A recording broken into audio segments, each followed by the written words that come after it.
Oh shoot, actually. I should...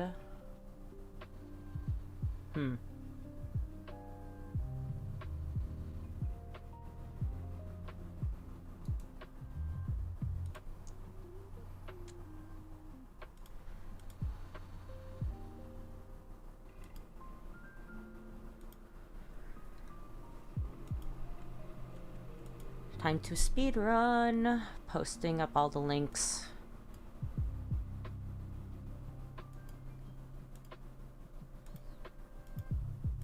This is probably going to be a very short stream because I'm very clearly late, but eh.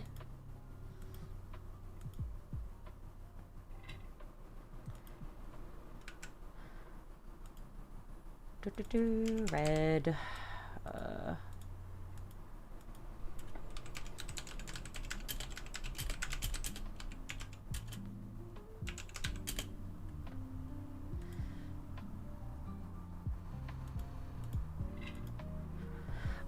Wow! Valko, my doggy boy. Hi! Hello, hello. Welcome in, welcome in. Hello, Skylar. Hello, Spirit Forest. I was about to read as Sporist. Hello, Crazy Chick. Welcome, welcome. Hi, Zara. Welcome. Good morning, evening, afternoon time zone for everybody. I apologize for starting stream so late. I was crying over Valko, and then I realized that my brother got food and everyone was sitting at the table and I needed to eat. And that took up a little bit of time. By the time I got back, I was also making sure the audio is okay. So hopefully it's okay. I still don't fully know settings, but yeah. Yes, to good time zone. Yeah. But yeah, I've been crying the whole day over the announcement for the well, I mean, at this point, I can't even say for like the non-lad girlies, because let's be real, the freaking news went far beyond just the fandom. I had friends who were not in the fandom space telling me, and seeing moots who never touched the game also being like, what the fuck is happening over there? I made and ate dun dun noodles and soup dumplings to cope. Bro, that sounds good. My brain is mostly on the dumplings though. What do dun dun noodles look like? They sound very comfy, like comfy food. Which definitely need. Let's see, dun dun noodle.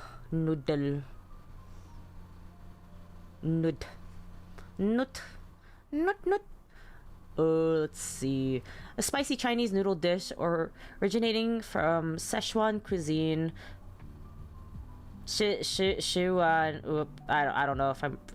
My brain, if I pronounce that correctly. I definitely did not, probably. Typically made with wheat noodles, spicy sauce containing chili oil. Oh, so it was Szechuan pepper. Minced pork topped with scallions and... The item that I cannot consume. I see. Peanuts. Wait, are you gonna do Valko fan art? I actually did. Let me actually put it on screen.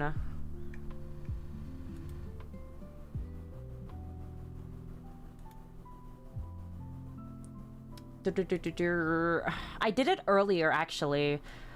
Within, I think, the first 2 hours after reading the announcement, I immediately started doing fan art.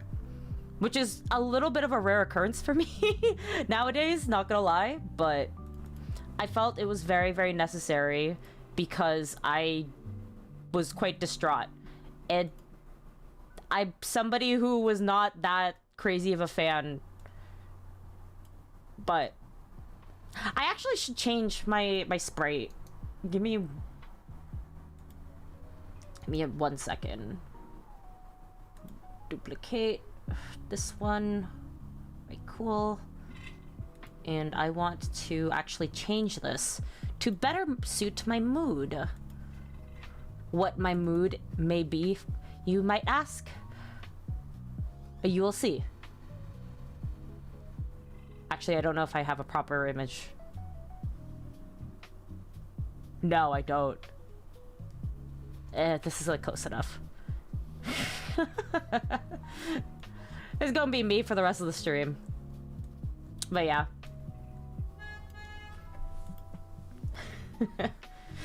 Same, my besties who never touched the game message me about the lad situation. It's so bad, bro. It's so bad.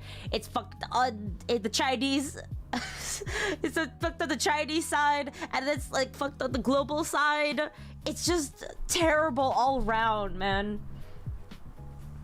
Wait, hold on. Let me double check to make sure I'm on the live chat, just in case I don't miss anybody's messages either. Help, Xeiv, you could make it without peanuts. Okay, good. Right, I forgot. You told me that a lot of these types of dishes, peanuts are only just an accessory. A topping. I still don't like it, but, you know. Anyway, yeah. So, I did this art today. I put it on my TL. Definitely did not reach anywhere. I'm gonna be so for real. But I still did it and I was satisfied. I might just retweet it later at some point, but yeah. I was considering if I wanted to play Lad's music in the background, but I was trying to work on a commission earlier and I needed melancholy music. And in the middle of just the first song, I felt like I was going through another breakup.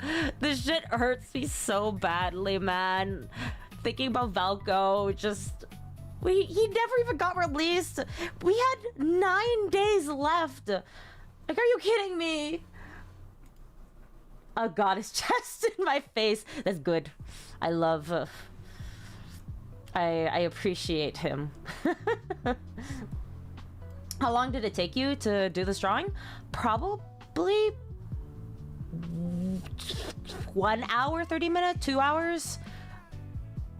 2 hour mark, 30 minutes maybe. If I'm gonna be very, very generous. It didn't take me too long. Oh yeah, we're just gonna put that here.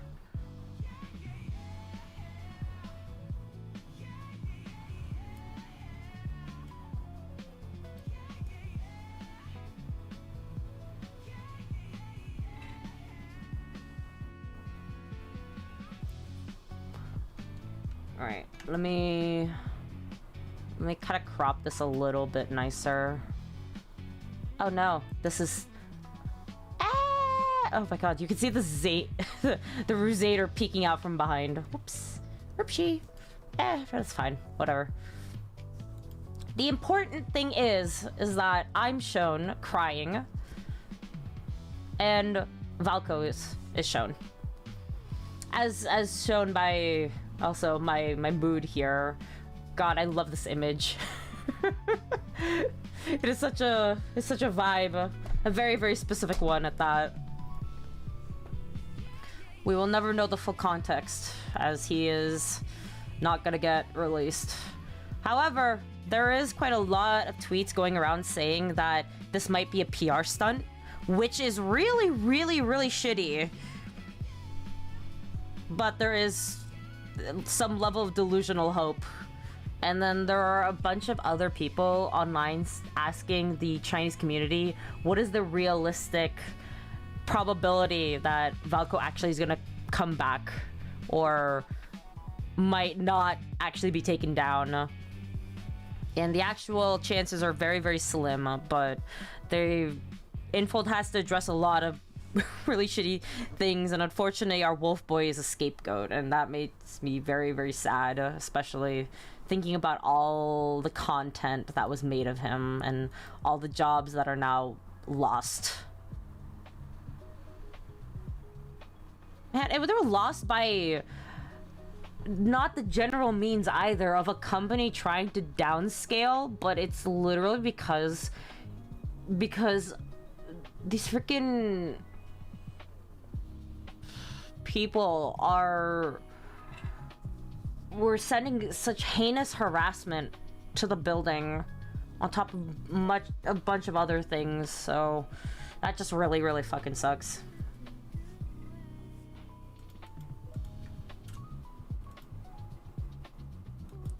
Anyway, we are trying to cope.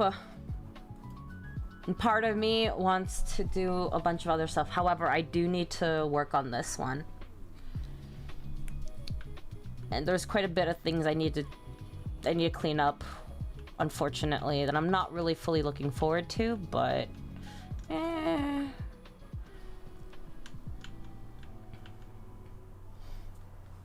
as soon as I can finish the line art, then I can chill.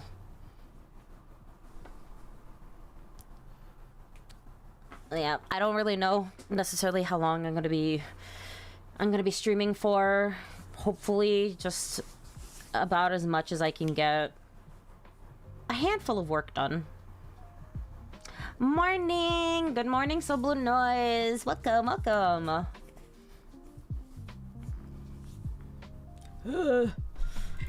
Man. Part of me kind of wanted to take a nap earlier. However, I was doom scrolling quite a bit today, which is really not that good. I mean, it was like mixed between doom scrolling and working on projects and commissions. So is this a commission or personal stuff? This one is personal. Technically. It is personal, but also an assignment that I have for a course that I'm taking online. It was a course that I very much paid money for, and if I don't submit the assignment, I would have wasted quite a bit of money. This will be great for my portfolio, but at the same time, there's a level of polish I feel like I need to have, which is just mostly my own thoughts, because when I saw all the other people assignments, because they do show it, all different students' works, and I am a little bit more above the skill level that a good chunk of people who are taking the course are doing. To put it modestly, I guess. But I still feel if I want to get a job and I want to use this as a portfolio piece, I should still make this as clean as I probably can. But that's such a pain in the ass. We try. I struggle with 3D, not 3D, animation.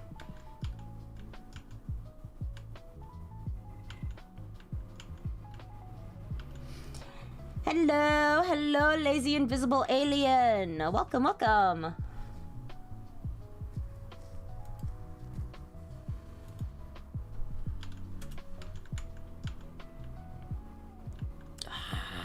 I have to figure out how the heck I'm gonna do this arm.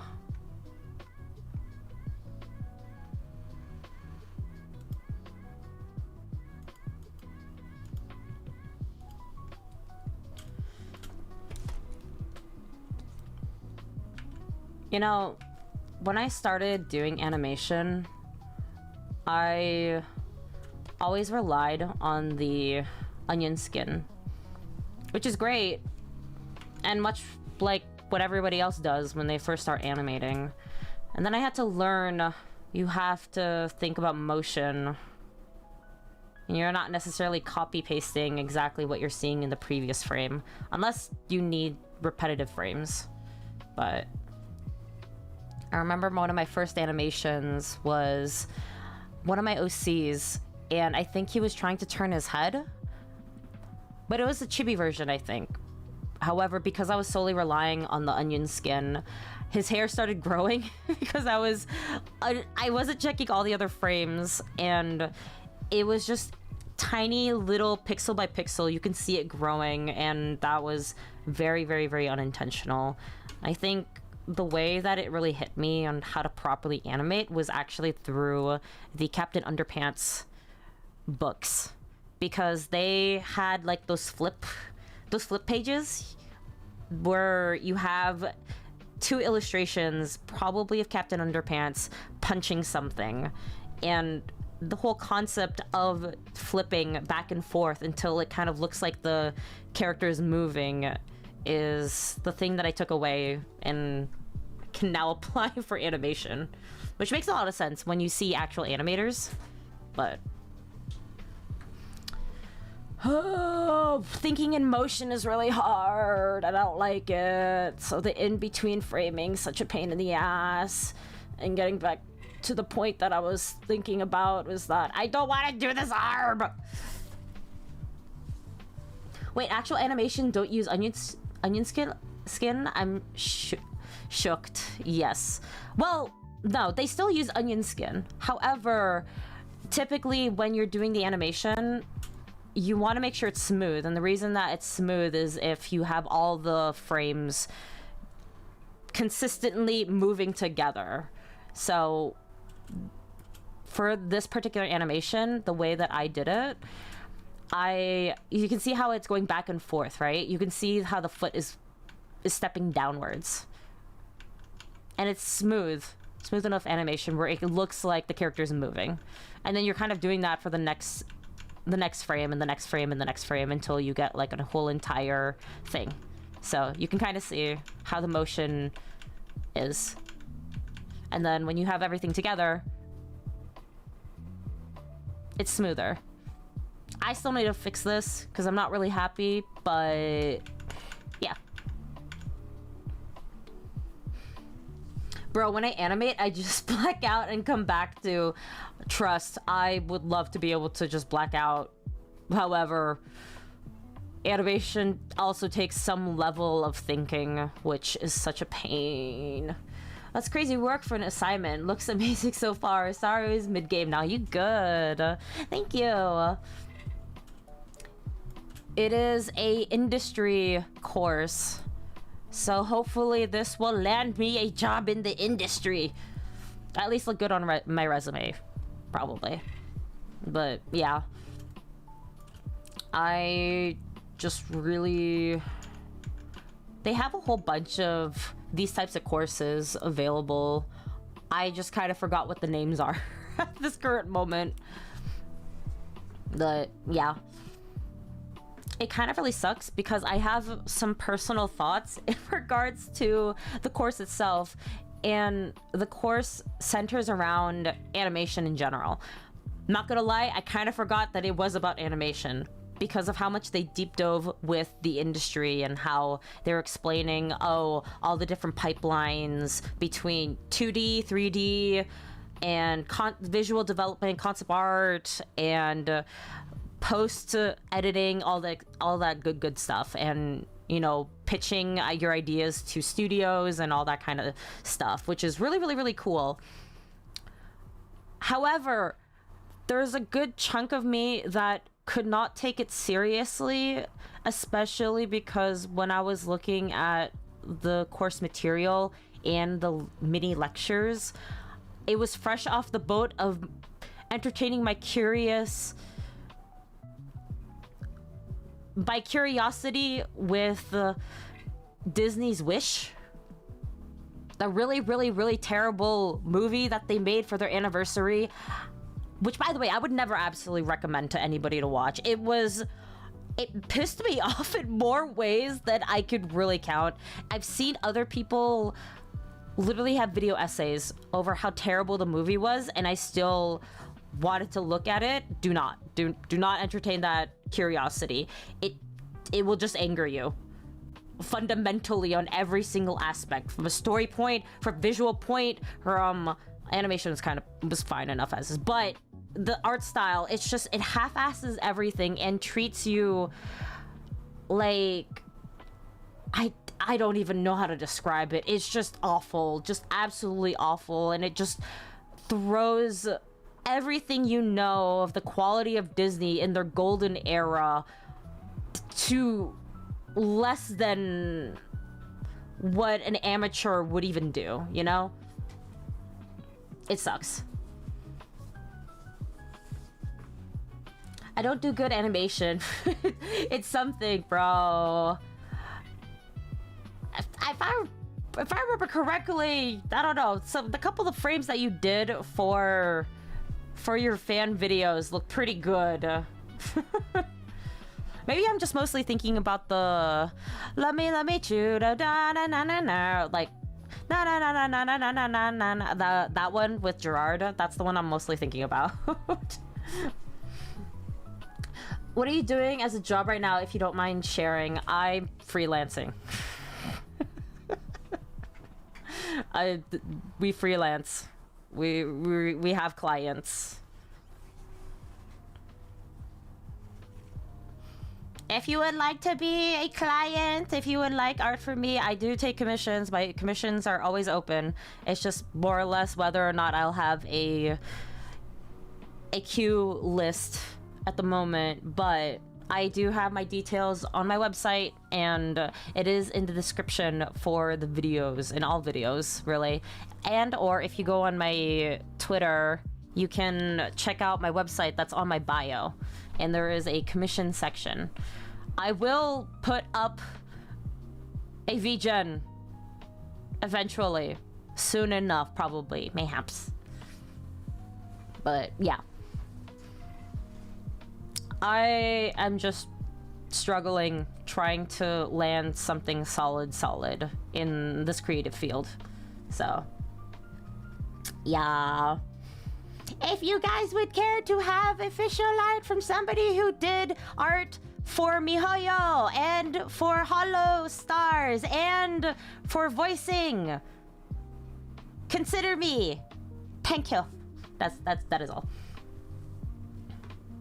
Oh yeah. Let me read back. Bro, I was so mad when we could have had Star Story, bro. Hello, Archan. Sorry, reading back. Apologies. Very belated hello. Good morning, evening, afternoon to you.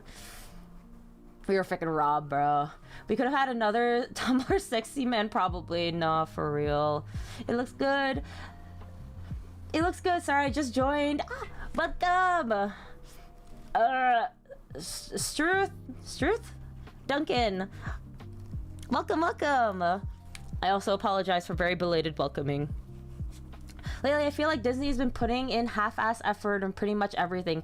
Everything looks the same now. It's been like that ever since that anniversary, bro. I feel like I was going crazy because I never saw anybody make a comparison or a post about it up until I think as of late with their brand new movie.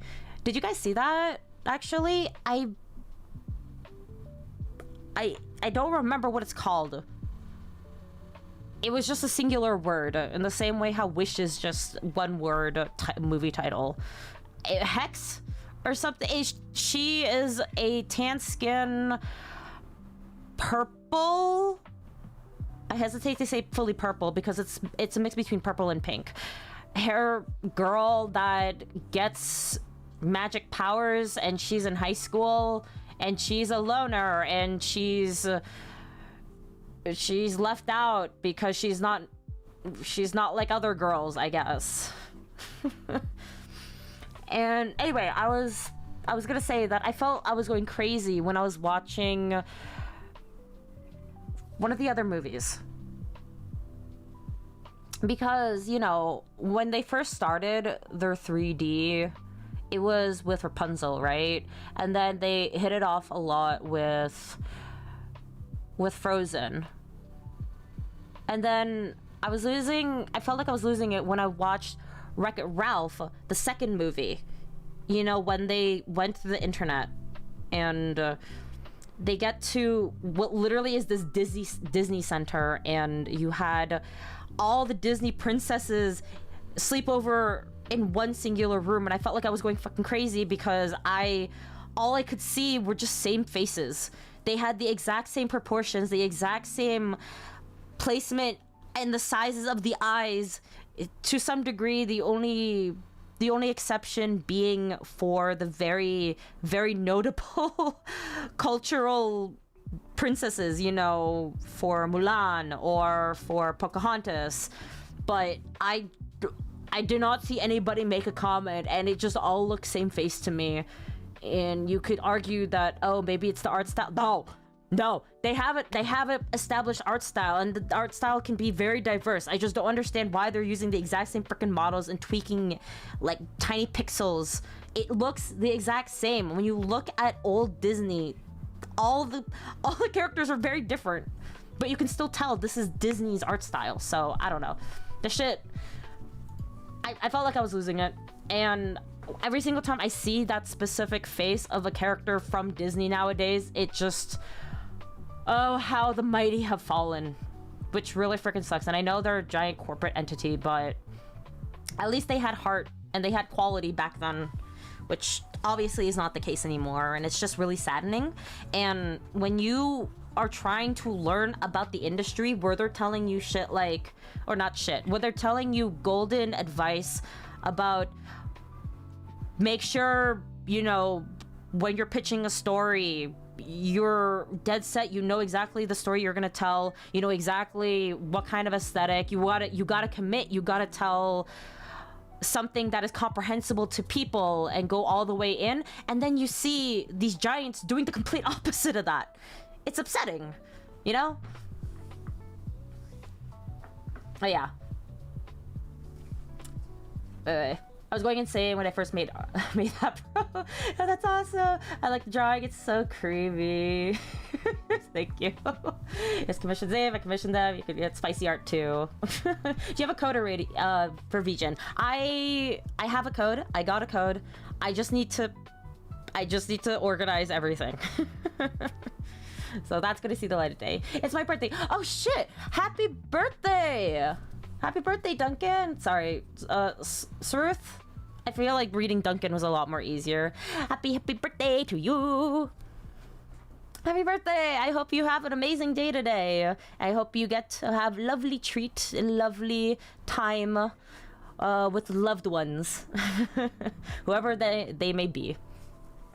May you take it easy today. And if today is not one of those days that you can, hopefully you'll be able to find time to be able to still celebrate properly. Ah, man, once I get a job, I'll commission. I'm sorry, I'll take yours probably. No, you're good. I'm always here. I feel very, very, very fortunate and happy any single time I get reached out to by anybody who is willing to trust me to draw for them, you know?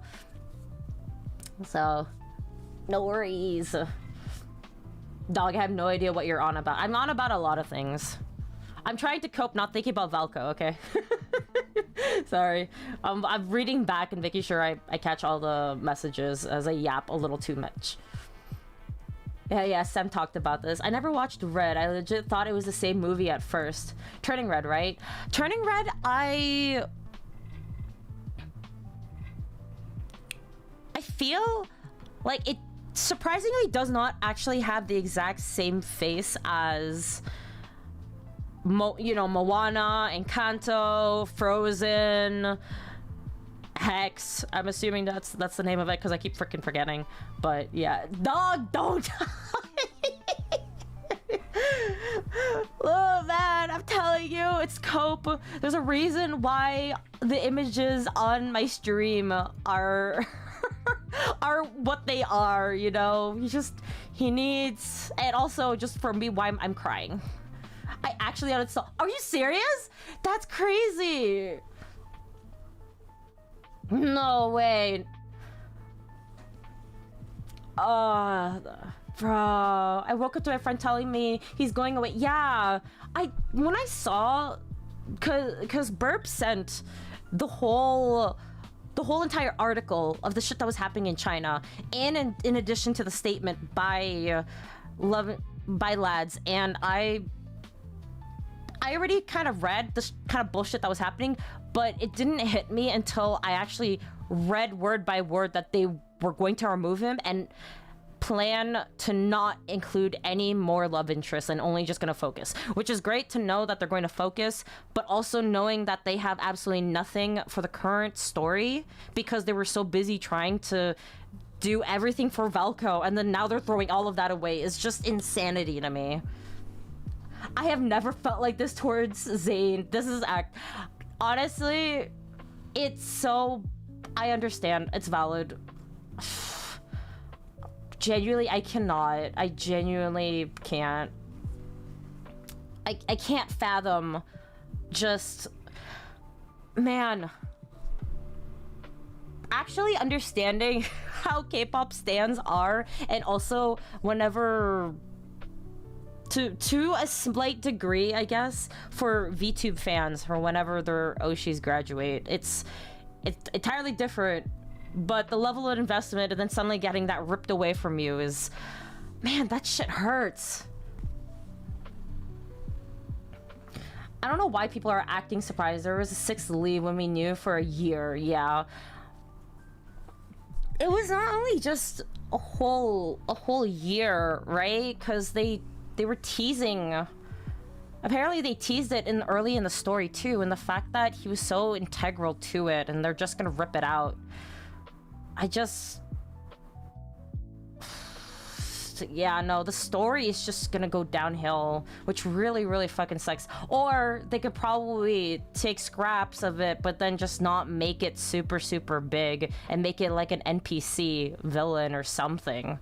That's what I'm probably expecting.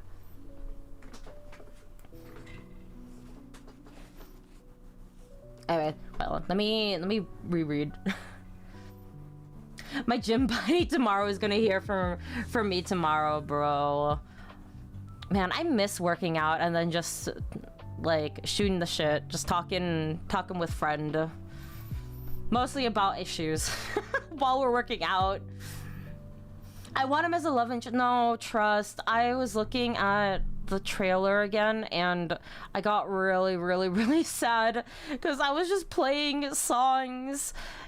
And genuinely, I kind of wanted to do a fan edit because I was so sad, and the song I was listening to was just perfect, encompassing just his energy. I'm so depressed. I was reading that this man gonna go back to the woods alone, cold, especially knowing the little dialogue that he had where he was talking about being alone and wrapping himself in his tail when he was younger. I'm like, are you beat? He's gone. I'm so sad. And probably once he came out, he would have had much less backlash, probably. Maybe, yeah. I don't know. I know that a lot of people are saying just release them for the global girlies. Honestly, because China clearly does not want him. But I saw other posts talking about how it's a lot more complicated than that because there's really heavy political connotations and issues behind the company now that they have to pull him. So I am massive Delulu coping that this is like a really, really, really, really fucked up PR stunt. Like, actually, it's really fucked up PR stunt. Because just from an artist standpoint, it's so upsetting to know that you lost this many jobs just because you had this loud minority causing disruption, you know?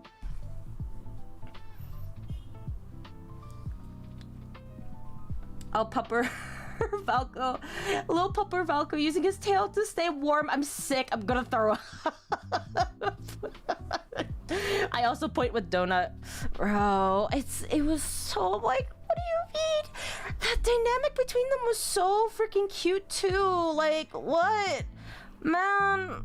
I think that was like another reason as to why I really wanted to make sure I streamed, even though I was late, because I just needed to talk about this. I'm just so sad. Like, actually sad. I felt, this is crazy because I didn't have, I was a lot more indifferent when I was watching the trailer, and then now it's like when they're pulling, I'm like, wait, no, stop, don't do that. Bring back our CEO Doggo. No, for real, for real. Genuinely, I felt many hated just to hate, or just getting used to him. I know. I was listening to Territory. Shoot, what the heck was it called again? His freaking song, something Territory. I literally was listening to it the entire day, and yeah, I forgot what it is.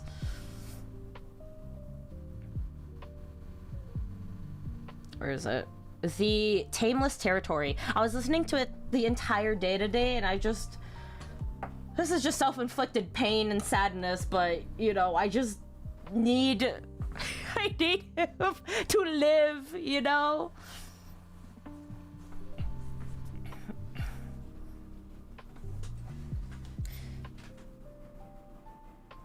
Yeah. Dude, same. The song's so good. It is really good. Can you buy me mac and cheese? No. And you probably shouldn't be asking that kind of thing on to strangers, let alone a stream. And I would also appreciate if you refrain from doing so in the future on my streams. Thank you.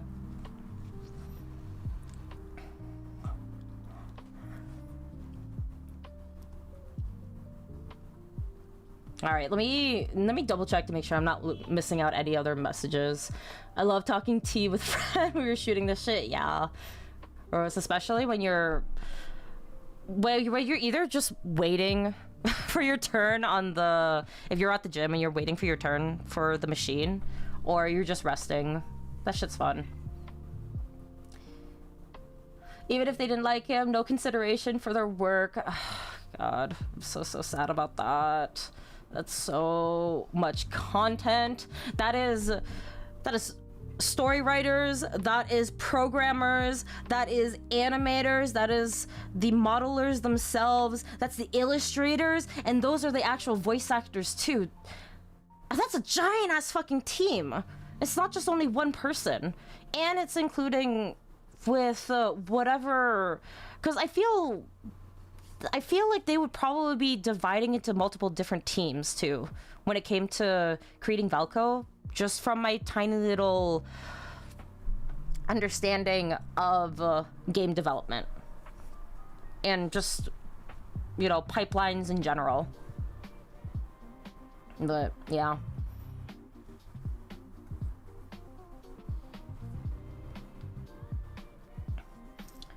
I have everything downloaded if you want, but in Japanese.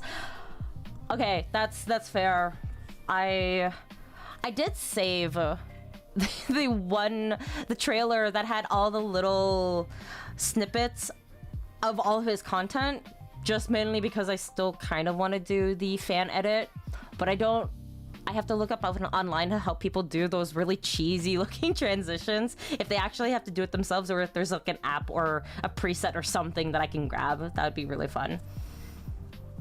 Definitely coping, but I hope once everything calms down, they see how many fans miss him and bring it all back. Yeah, I genuinely think it is causing a lot of stir up, even with the non-fans, you know, with how big this announcement is, because I saw people were comparing this shit to Genshin, and how people were saying that, oh, Genshin players were this badly disrespected. Oh, I was sitting here like, damn, man, that actually hurts. What do you mean? The Genshin community is now clowning on us. You're not us, but you know, on Infold, that shit still hurts, you know?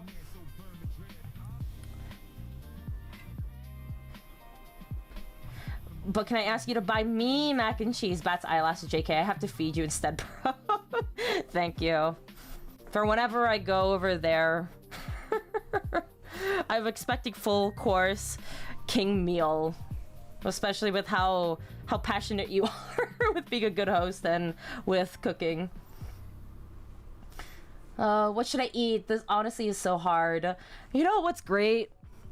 What was great about lads is the fact that there's actually an option for you to ask them what food they're eating or what food you should eat, and they literally would just rotate between any suggestions, and if you liked it, you would eat it.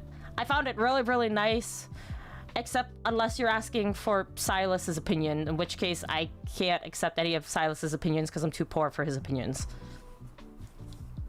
I liked Caleb, Zane, and Xavier. I never talked to Raph, so he doesn't count. You would be getting suggestions like, oh, what about a tuna sandwich? What about chicken nuggets? What about an avocado sandwich or bagel, like cream cheese bagel? Those are all reasonable. And you talk to frickin' Silas, and it's all, oh, what about escargot? Or what about steak mignon? Or what about these really, really intricate dishes that very clearly he could buy a jet and go all the way to the other country to get, or it's like really expensive, and I don't got that money. So we talking to the coworker or the older bro, or we're talking to the doctor who is on call and needs to eat really quickly and probably is buying from the cafeteria. So anyway, that being said, what are your options? And if you have the options for cream cheese and bagel, I'll throw that as my suggestion. Send emails, comment and post, etc. Pressure them. Yeah. It truly, truly is just putting that kind of pressure. I know that I was seeing people were unfollowing the main... They were unfollowing the main accounts, I think, and then they were bombarding the review and Google store and their comment section, especially considering that this could be considered false advertisement because they were hyping up the character, and for them to remove it and have people paying money for the character only for it to not, it could actually be grounds for legal action. So that adds more to the mess, which kind of sucks. Can you buy yourself mac and cheese, bro? I'm poor. I gotta see if we have mac and cheese at home. If I make mac and cheese, I'll be sure to announce it. Surprisingly enough, though, today we actually had Korean fried chicken instead, which I think is a little bit more of a step up from mac and cheese. I have Pinterest board of nut-free dishes for you. I'm so happy, yes. And even if they're the normal dishes and just removing of the peanuts, that would be really, really nice to experience. Because Lord knows I'm not good enough of a cook to be able to get the flavors of what they probably taste like. Or maybe I could, but I still don't trust myself. Valko returns tomorrow. Trust me, I'm an infold. Trust me, I'm the source. You know what? I'm gonna choose to trust you. That would be absolutely great. If he did return tomorrow and all the backlash, you know, goes just behind us, it's probably still gonna be there, but, you know, he's there. He returns. He's not going back to the forest alone. Honestly, I've got nothing in mind. Probably just a sandwich. It's still morning and I don't feel like cleaning the kitchen. Bro, trust? Sandwich? It's not even sandwich. I feel sandwich still takes a little bit of effort. Morning, breakfast, best thing is cereal. Very, very, very low effort. If you don't have cereal, toast, next best thing. If I have energy, it's eggs, but toast and... I would say toast and bread. What the fuck? Toast and butter. That's more than enough for me. Hey, hon, it is dark. I need to turn on the light. I got you, fam. I'll make you good food. Thank you. Thank you.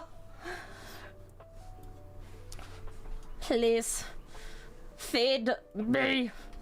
I require sustenance. I require food recommendations. I want to expand my palate.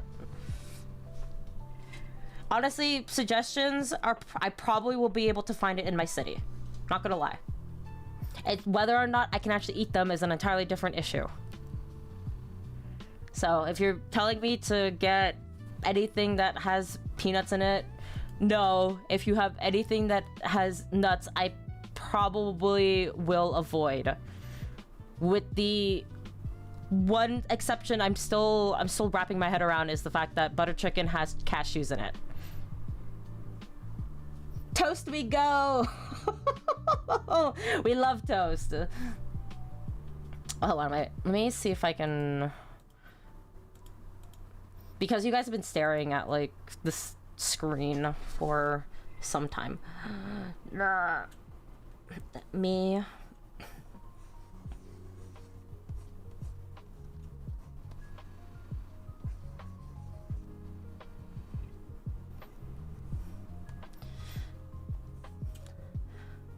Let me do, like, a little bit.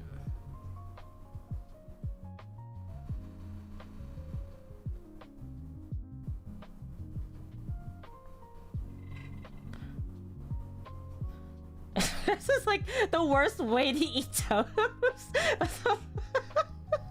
Like, holding it this way.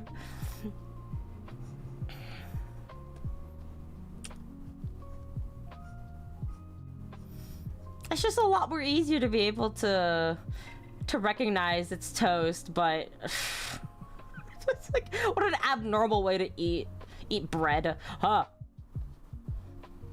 No.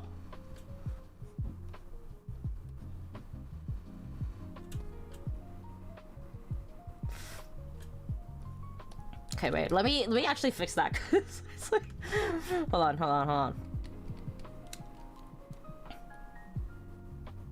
There we go.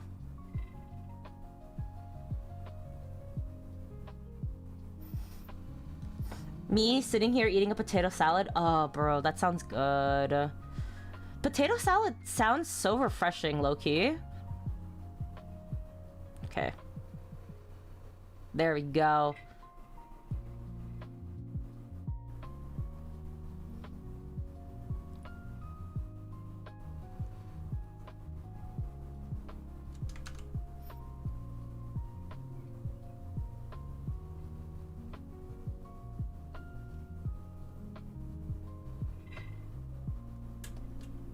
Blah, blah, blah, blah, blah.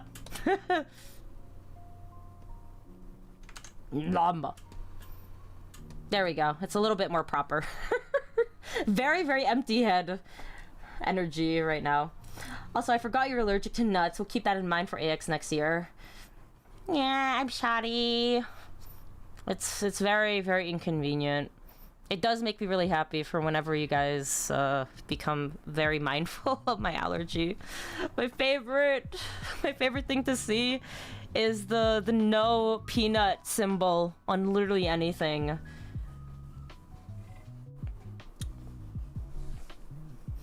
My condolences over the lad situation.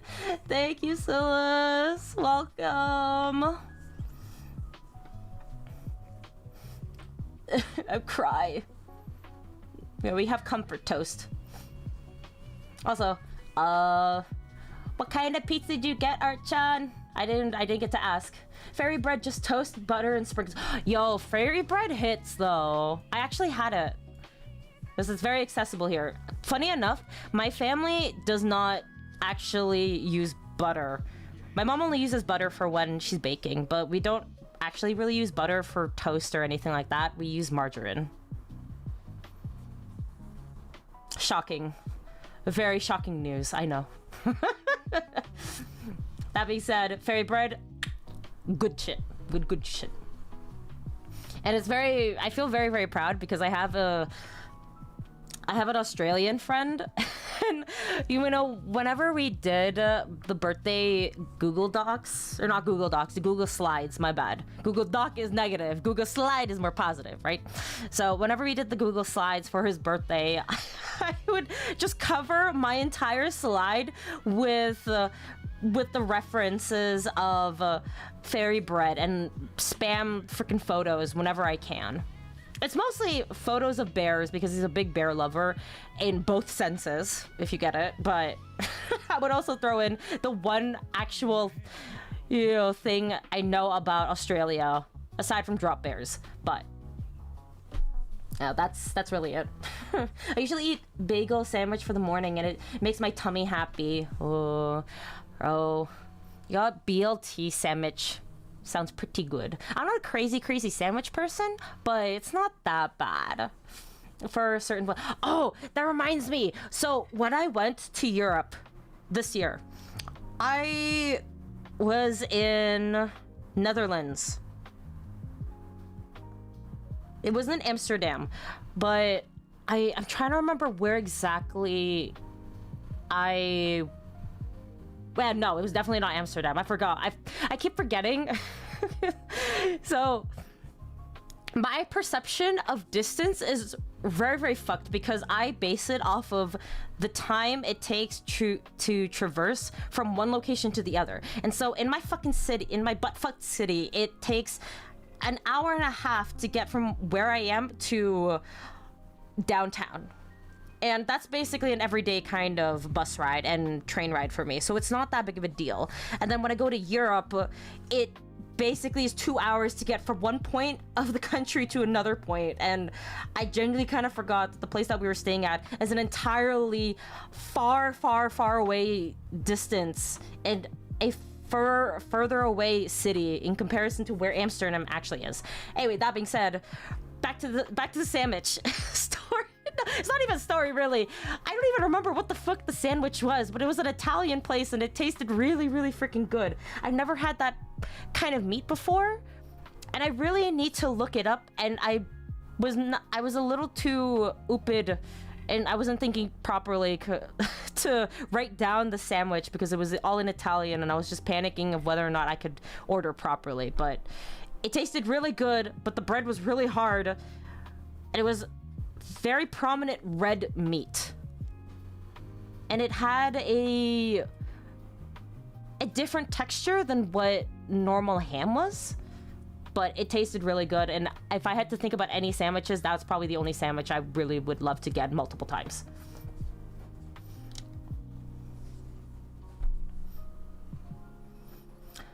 I don't remember which country did straight up toast and sugar.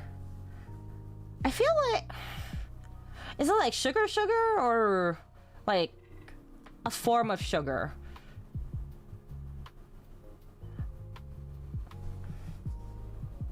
I don't think I know either, but I went to a Japanese restaurant.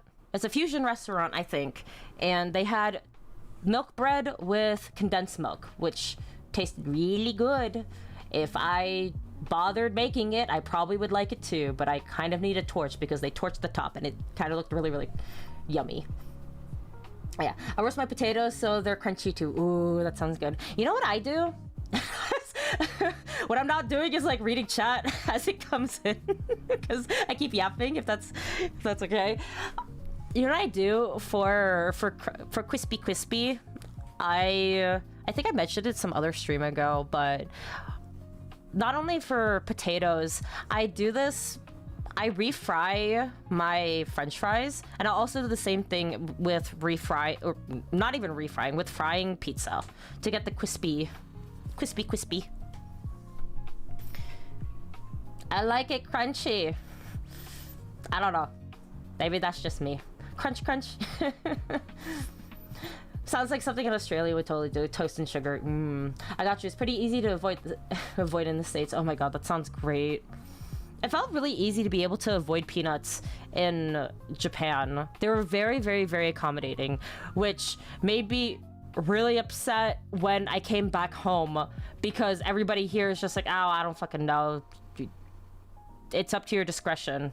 And sometimes for certain places, they very much just straight up told you, it's not our job to look up the ingredients. You have to do that before you order. I'm like, are you freaking kidding me?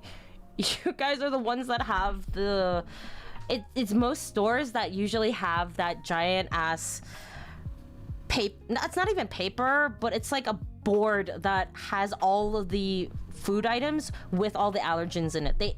I have seen actual, like a whole bunch of different restaurants or fast food places actually have that just some sitting in the back. And the fact that stupid ass manager was saying, no, fuck off to my face in that kind of way was just infuriating.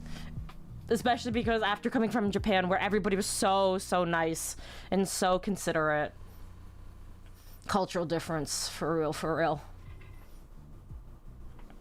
Vegemite also, or was it Marmite? I forgot it's the same thing. Honestly, I think it is Vegemite. Marmite, I don't remember. But I'm the same wavelength as you.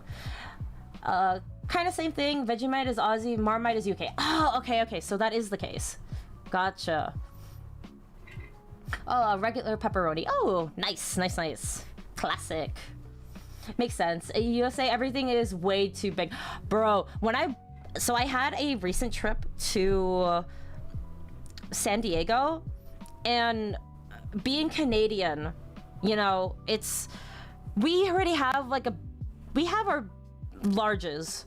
We have our larges. We have the size differences, you know, in comparison to other parts of the world. When you go to Japan, that shit is for toddlers. It's so tiny. I genuinely feel like a giant already as is. And then you go to America, and it's just 5 times, 10 times bigger. And it genuinely baffles me whenever I get reminded, because it's not the first time I visited America, but it's been, I think, multiple different times already at this point, and it still throws me off about how large the proportions are over there. It's not only how baffling some of the artificial coloring is for foods that are there too, but it's crazy to me. We got leftover culture. I love leftovers. I love having food to eat like tomorrow. And I like knowing that I can actually ask properly. I got really anxious when I was in Japan because I know that's not really their cultural thing. However, I did get reassured by a friend who is a local, him and his girlfriend. They both were telling me, oh, don't actually worry about that kind of thing. We all know that you guys are foreigners, so it's perfectly fine for you to ask. It's just weird if we Japanese people actually ask that because they see that we're Japanese and we don't actually do that shit. I was like, oh, okay, that's at least good to know. Though I did find out about that only a couple days before I had to leave, so It's at least a little bit nice to know for next time I visit. We love our leftover culture. It's very common to ask for a go-to box.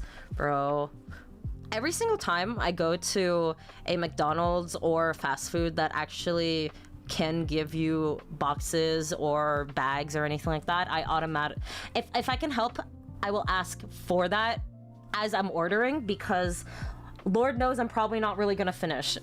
And I'm gonna want to bring that shit home, and it's not that much effort to just get up and ask, but I just kind of prefer being able to put my shit in the bag and then just leave instead of having to wait potentially in line and then wait for them to actually see me and then say, oh, can I get a bag to go, which takes a couple extra seconds or minutes depending how busy the place is. But yeah, the gaijin card. Sorry, I was reading a jijinka. My bad.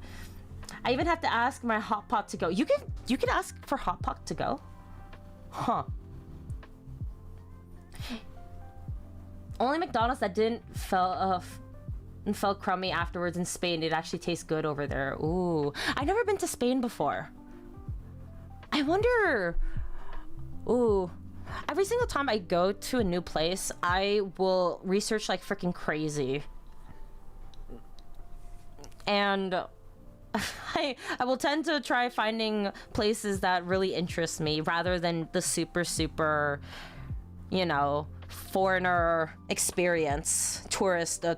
tourist experience. But yeah. Yes, Xeiv, you can ask hot pot to go. Really?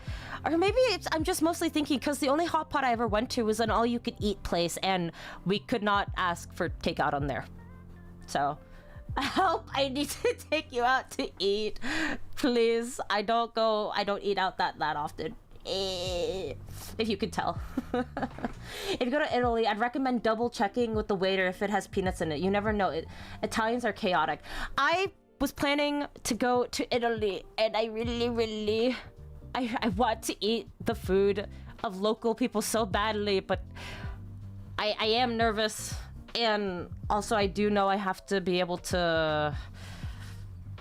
I need to research and study how to pronounce things and certain phrases. It was a lot more easier when I went to Europe and I went to Japan, because Japan, I'm a fucking weeb already. So it's a lot easier to be able to say like, oh, onegai shimasu, or kore, futatsu, mizu kudasai, toire ni, doku ni desu ka, etc., all that kind of good shit, right? And then for when I went to Switzerland, they all spoke English, so I didn't have to worry about any of that. And in the Netherlands, they also spoke English, so I also didn't have to worry about that. The moment I go into other places in Europe, though, it's a lot more worrisome. And I want to be able to pronounce things correctly, because I know there's quite a bit of emphasis. I know for Netherlands, it was a lot more appreciated if you knew how to pronounce the locations properly, because they're very particular with that kind of thing when you're asking as a tourist.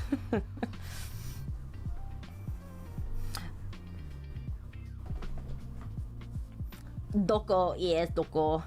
Go in tour groups, bro. When you go to another country, there are places you can join tour groups and that teaches you and takes you to new places. I would have to go to those mini tour... They're not events, but they're tiny, I guess, the tiny tour groups, not like the full jam-packed tour group bus tour kind of deal, because I actually fucking hate that. I really hated it. It's probably my bias, because I had a really terrible guy that was the guide, and he pissed me off a lot. And it was also at the same time that I was able to walk again, because I had fractured and I essentially broke both of my ankles, and I was not able to walk. By the time I was able to walk again, immediately my family had a trip that we couldn't really cancel on, so we ended up going there. So I was kind of a little bit cranky, to say the least. But those tiny tour groups, bro, yeah, like those tiny ones where you can book out a singular day, and then they'll go on those little guides between, like, oh, this is a recommendation for this local place, or this one, or this one, or this one. That seems pretty okay for me. Just not the whole entire time, because I prefer being able to explore at my own pace, and I don't really like the idea of having the entire trip be like jam-packed to the point where I can't even appreciate where the heck I am. The thing that pissed me off a lot was from that tour guide was the fact that this was a tour in like America specifically too. I remember, I think we were in Washington. Let me double check. Let me see.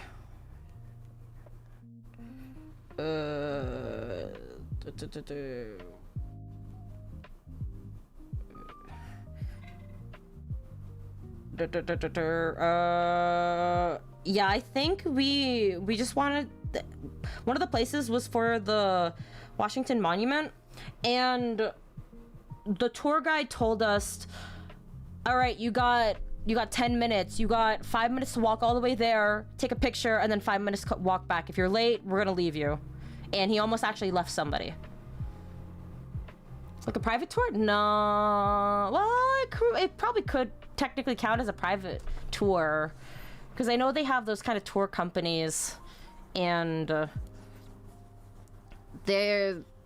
there are tiers for certain people, but I guess it's about as private as you can kind of get with the select group of people that go at a certain time. Who the fuck does that? I'm telling you, bro, it pissed me off when he said that shit. I'm like, are you kidding me? Like, what?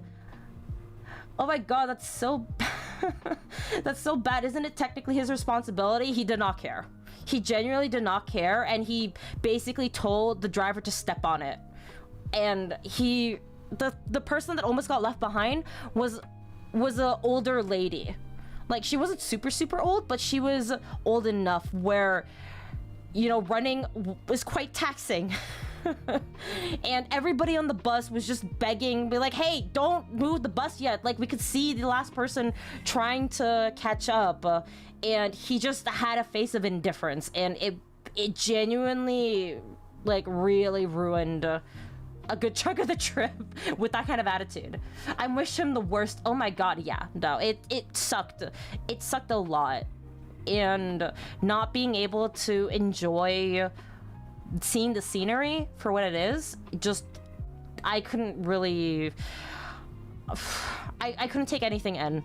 And it was really fascinating because this is a tour group that, you know, they hold multiple different trips to different places and different countries.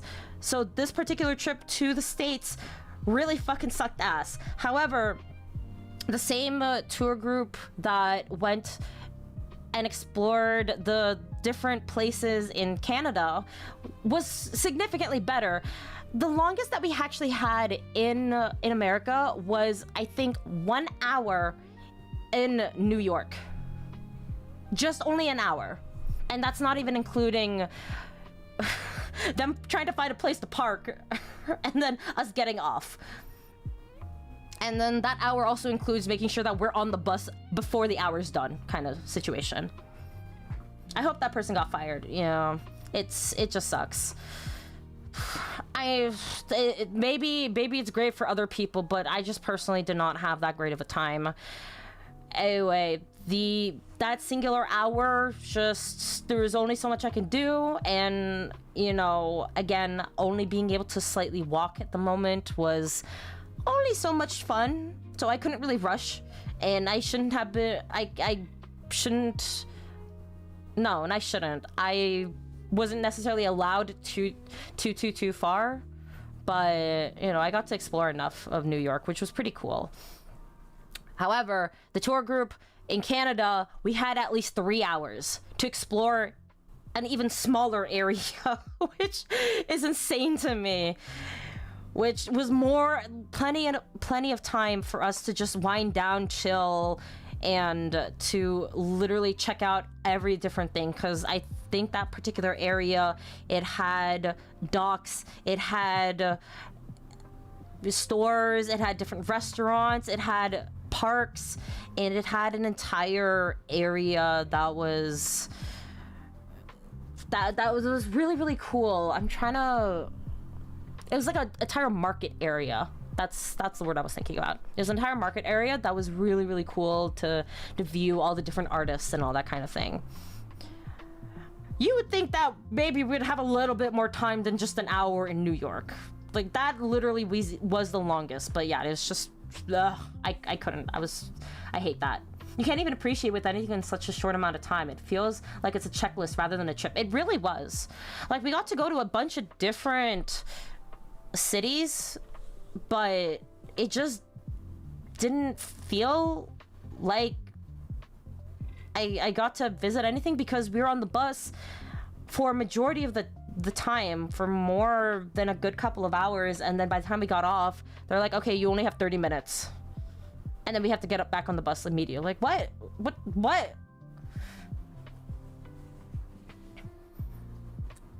The only thing that I really could take away from that trip was just the magnets, as proof that we were in those locations.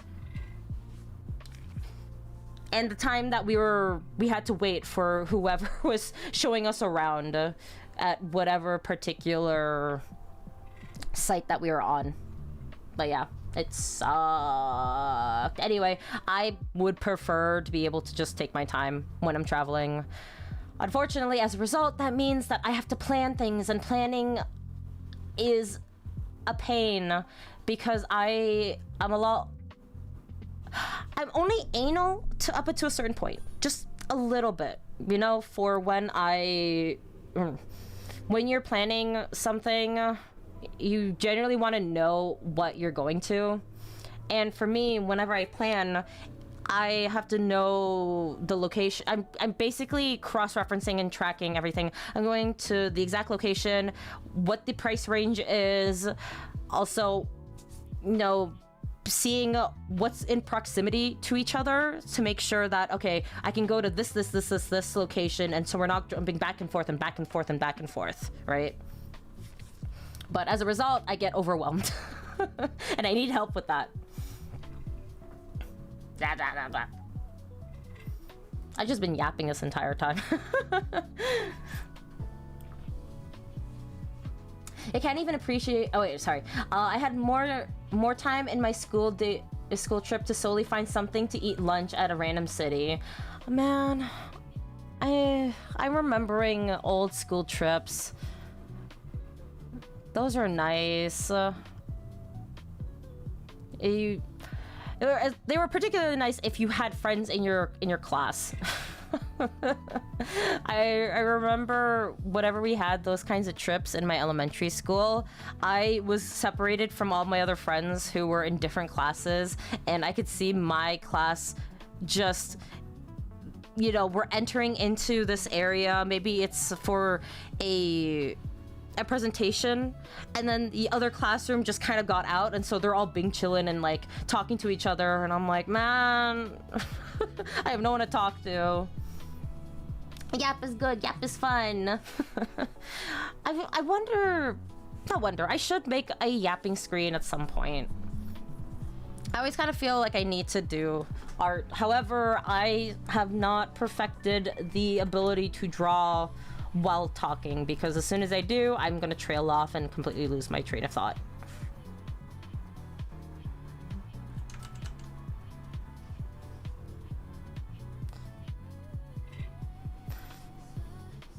I think it's also because when I draw, there's still a little bit of thinking.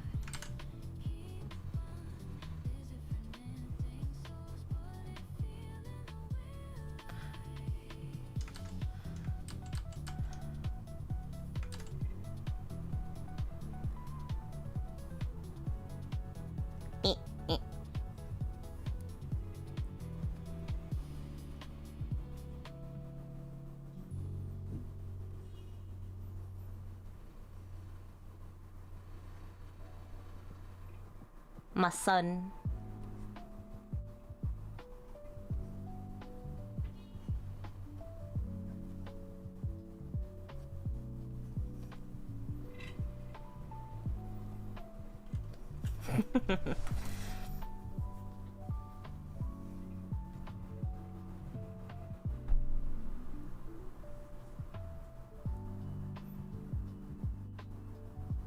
Alright, I'm going to scroll.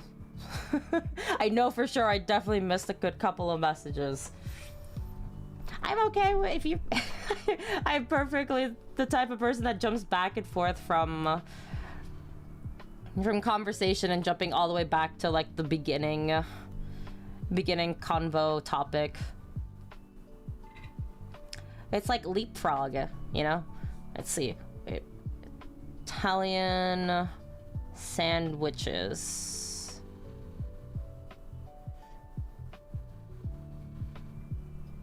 Choose names.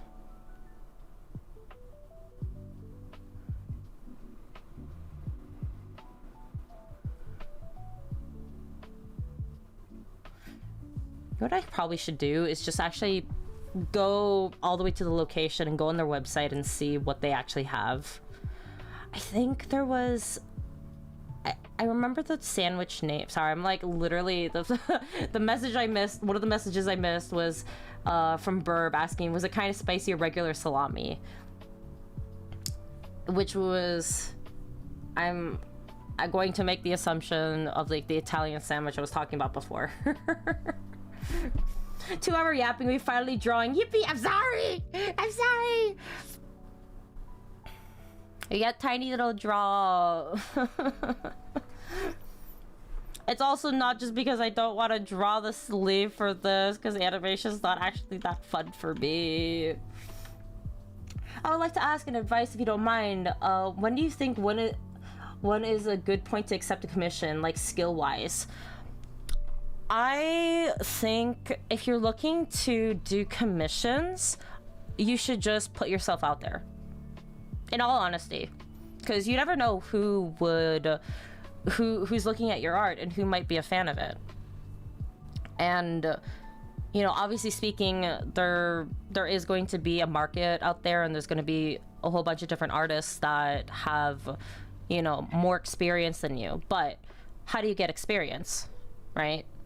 At some point you are going to you're going to put yourself out there for the art, whether or not it is with the level of confidence that you want to eventually get, or if you're just going to throw yourself into like the tank of sharks is really up to you.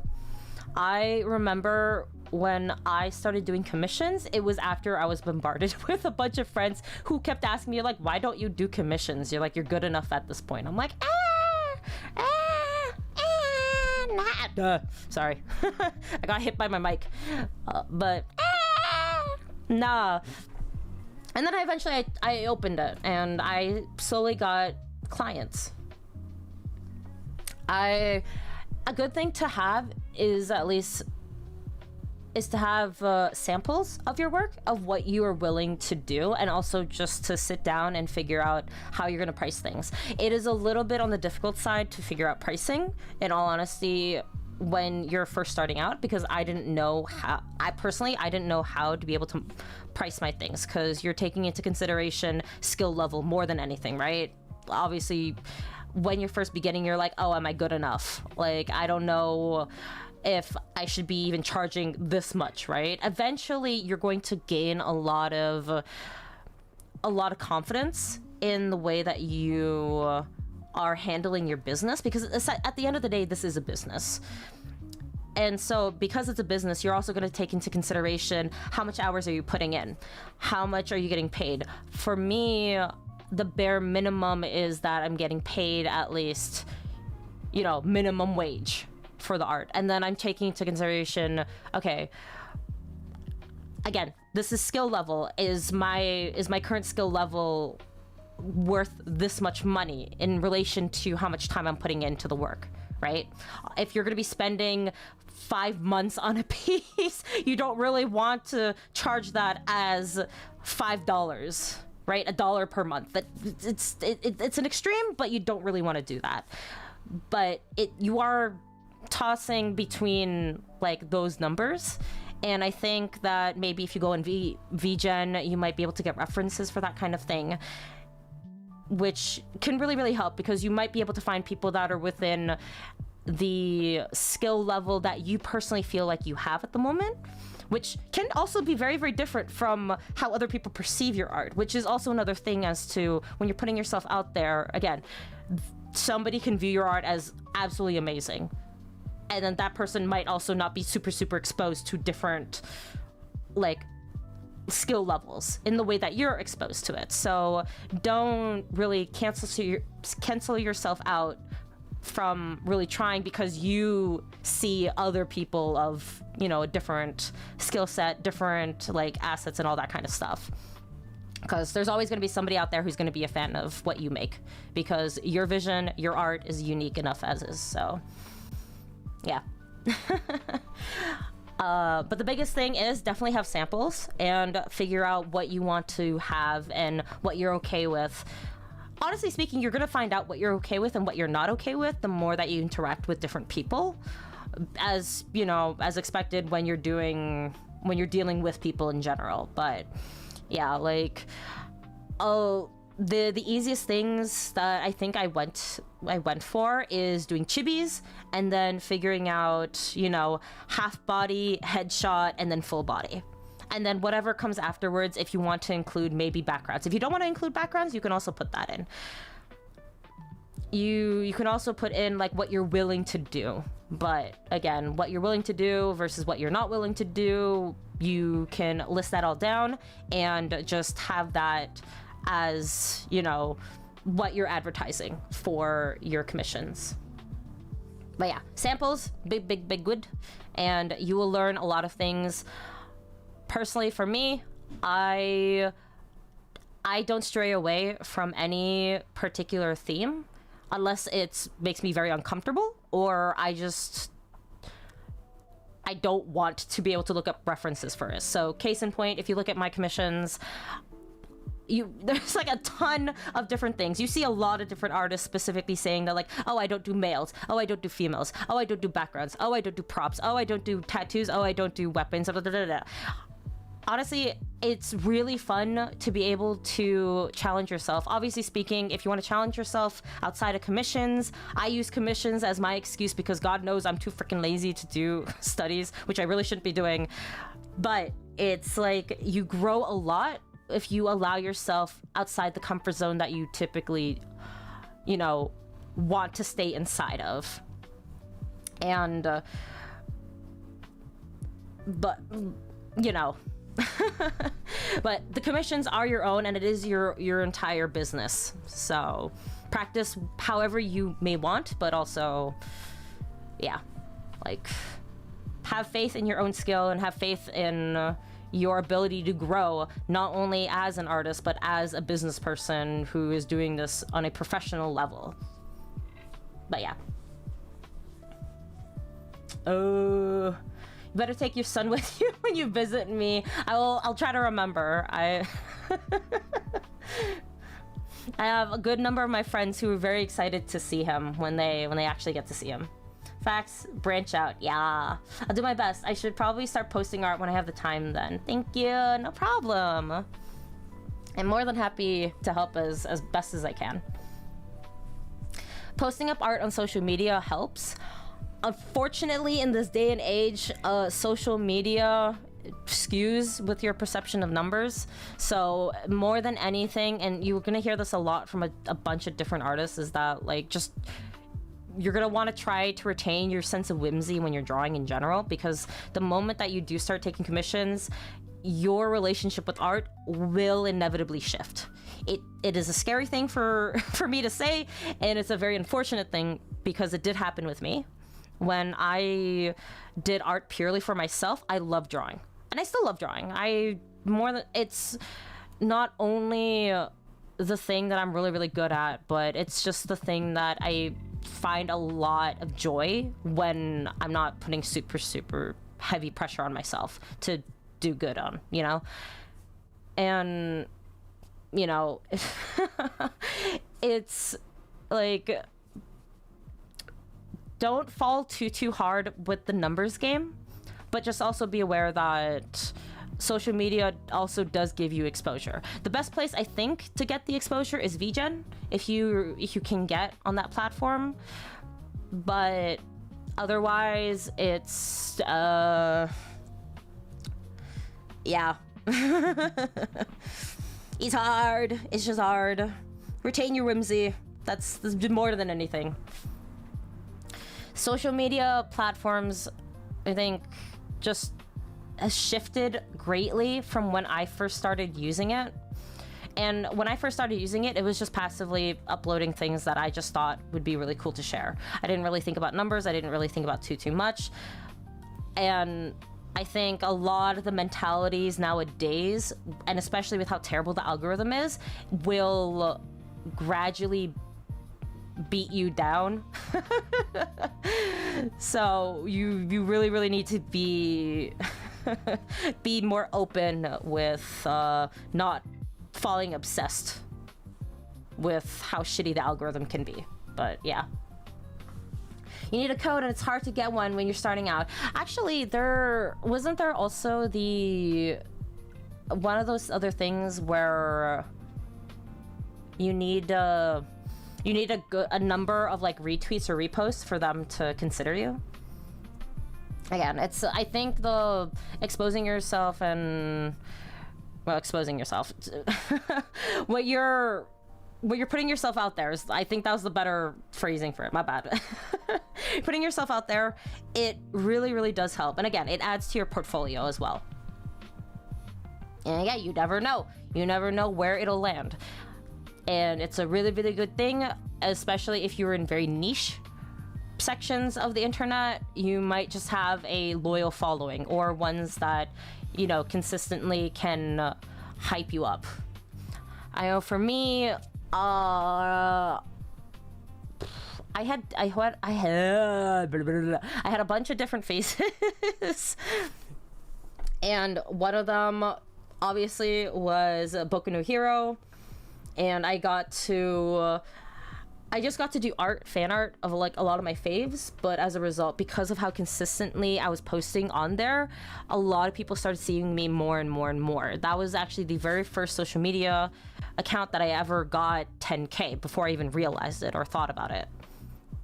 I am actively still fighting for that on Twitter. Twitter is very terrible, but you can grow, not on Twitter, but you can grow on Instagram. There are ways that you're able to do that. Or if you really want to, you can also, this day and age, it's a lot easier to be able to grow on TikTok.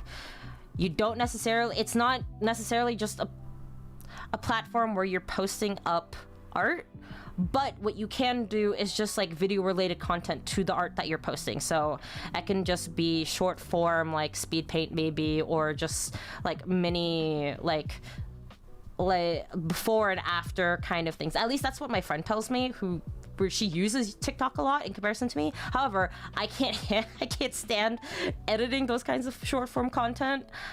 I should, and I need to, but I can't be bothered. I at this point in time, I just really don't. It's not fun for me, and it's already difficult enough for me to get energy to do other things. So yeah, me and my rare pairs that I should draw, but me too lazy. Understandable. I definitely have those days.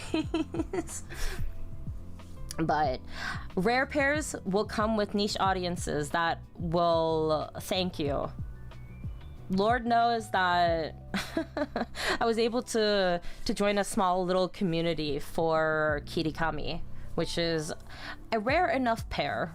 They're not as rare as another one that I recently heard, which is Toga and Kachan, but you know, it's still not as popular as Kiribaku or I mean, technically speaking, it's like for Deku Bowl is pretty popular enough as is, but Deku and Kaminari is still pretty rare.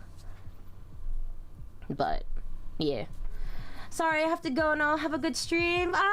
Thank you for joining So Blue Noise. I hope you have a great day or evening or afternoon or whichever it is. Oh my god, I've been yapping so much that it's... I looked over and I realized that I'm like, oh, I haven't drank water. So I'm gonna use this as a tiny little reminder for everybody to sit up straight, unshrimp, stretch your fingies, save your work. I haven't been working, so I don't need to save. And also to do a hydration check. Deku Kami. Yeah, Deku Kami. I actually have fan art of them. I found them super, super cute as a pairing. I drew them like a couple of times. It's just mostly because I found Deku Bull just very, very fun to do in general, and also, like, you know, I already draw like a Kirikami, and so Deku Kami is not too far off because I'm just drawing the 4 of them like consecutively.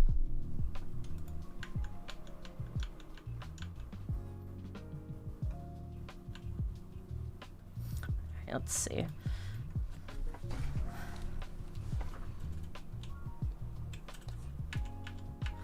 I think it's also the fact that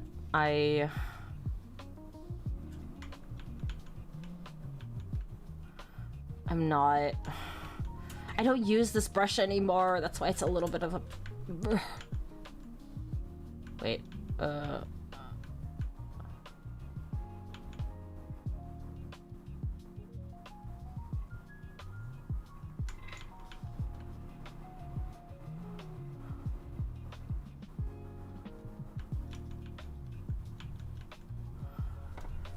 I'm thinking of My Hero ships. It reminds me of that one shit post, don't remember, about Deku's mom and All Might. I would be so for real. I probably I probably have come across that ship before. Not that I was looking for it, but I definitely probably came across it. I've been in the fandom long enough where I feel like I've seen seen enough, to say the least. Okay, how do I... Okay. Wait.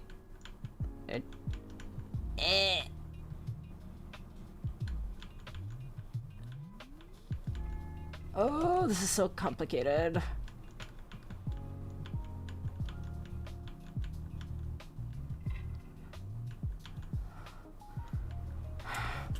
So, you know how I was mentioning motion, right?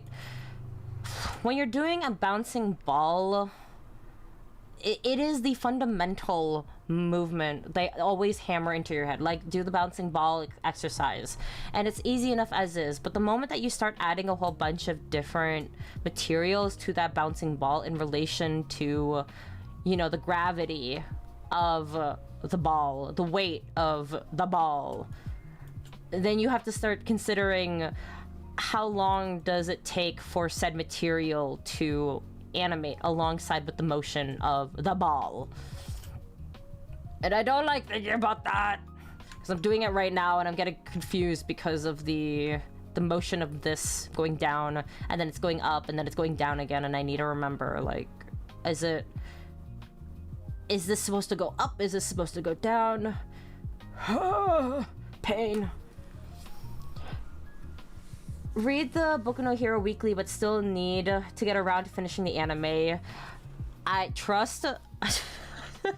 I definitely did not finish the anime. I did read the manga, but I was skim reading it, not super taking my time, which kind of sucks. But there was just so much stuff that was happening that I was getting really impatient, and I kind of just wanted to know what the heck was happening.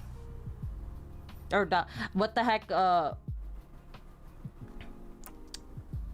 was going on for certain other things. Because the whole political war against the background characters is interesting and all, but I want to find out what's happening with Kachan after they basically mutilated him. Not actually, but you know. To be honest, I watched the first 2 seasons and then started the third, but got bored. It's kind of sad that shonen doesn't interest me as much as before. I totally understand that. I feel the exact same way, just with anime in general. Because I genuinely forget about how much of a weeb I am.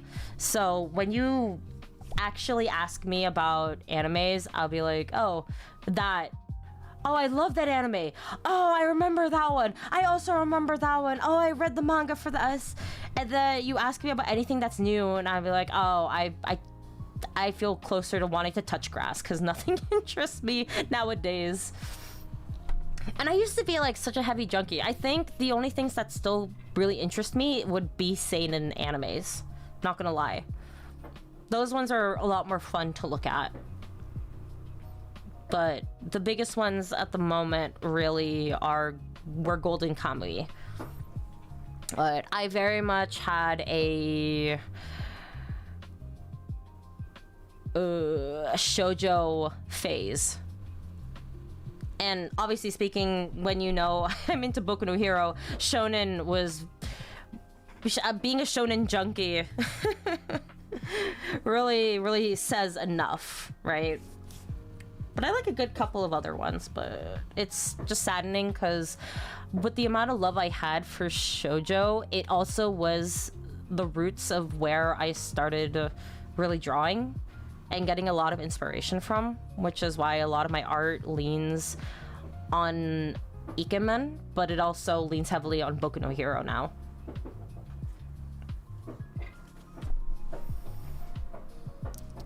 Oh, that's interesting. Wait, hold on. I think they're doing Why are they doing fireworks? Wait, give me 1 second. Oh, they are doing fireworks.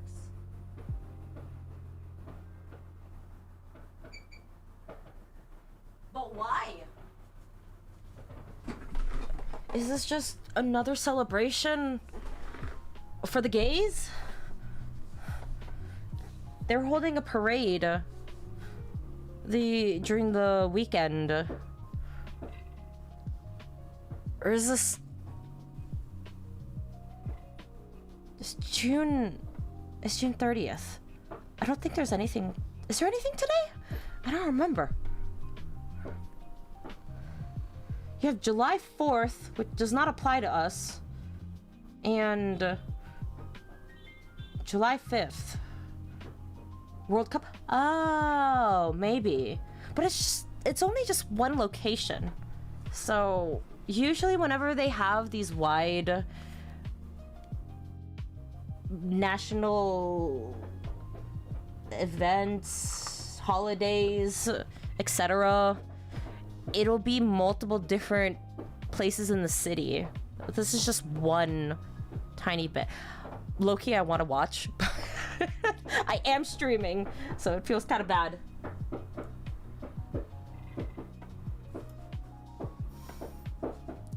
Yeah, it's quite loud enough. I do not think it is going through with the mic. If it is,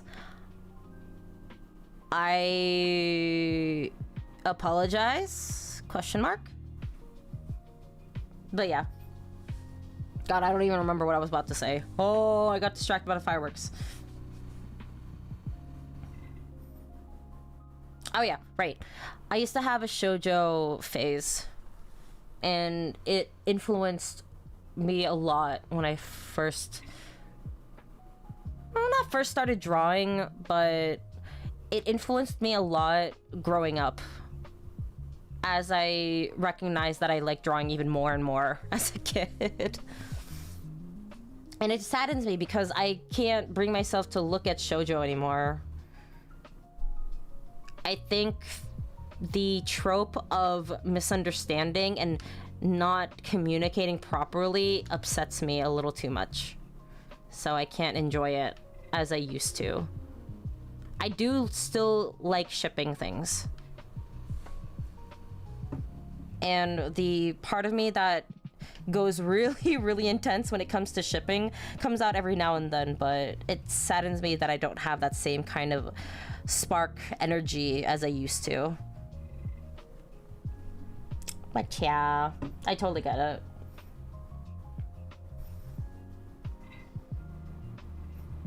Hearing this out of context, what?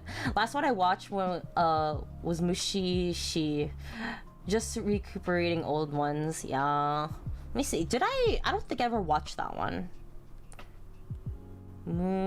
Mushishi. Is that the one with the white hair? It is the one with the white hair guy. This looks like a mix between a... Not necessarily a comfort anime, but kind of one of those kind of slice of fantasy life, very, very chill, but also very melancholic, very makes you think about philosophy, life, and all that kind of stuff. I'm gonna go watch Mexico versus Ecuador game. Behave, chat. Have fun. I feel like if my mom was watching, I probably would be able to hear her all the way from here.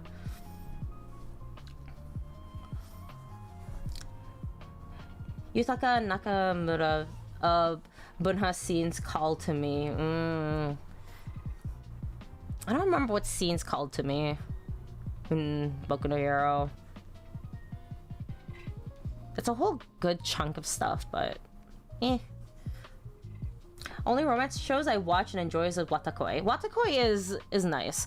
It didn't crazy hook me in comparison to other shoujo, but I can appreciate it for what it is.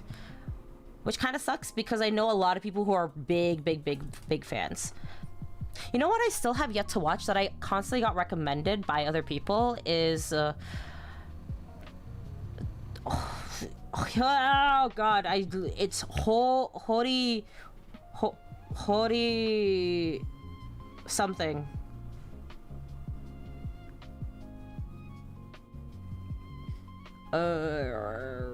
It's not even that's I don't know if it's necessarily a shoujo. Wait, shoujo.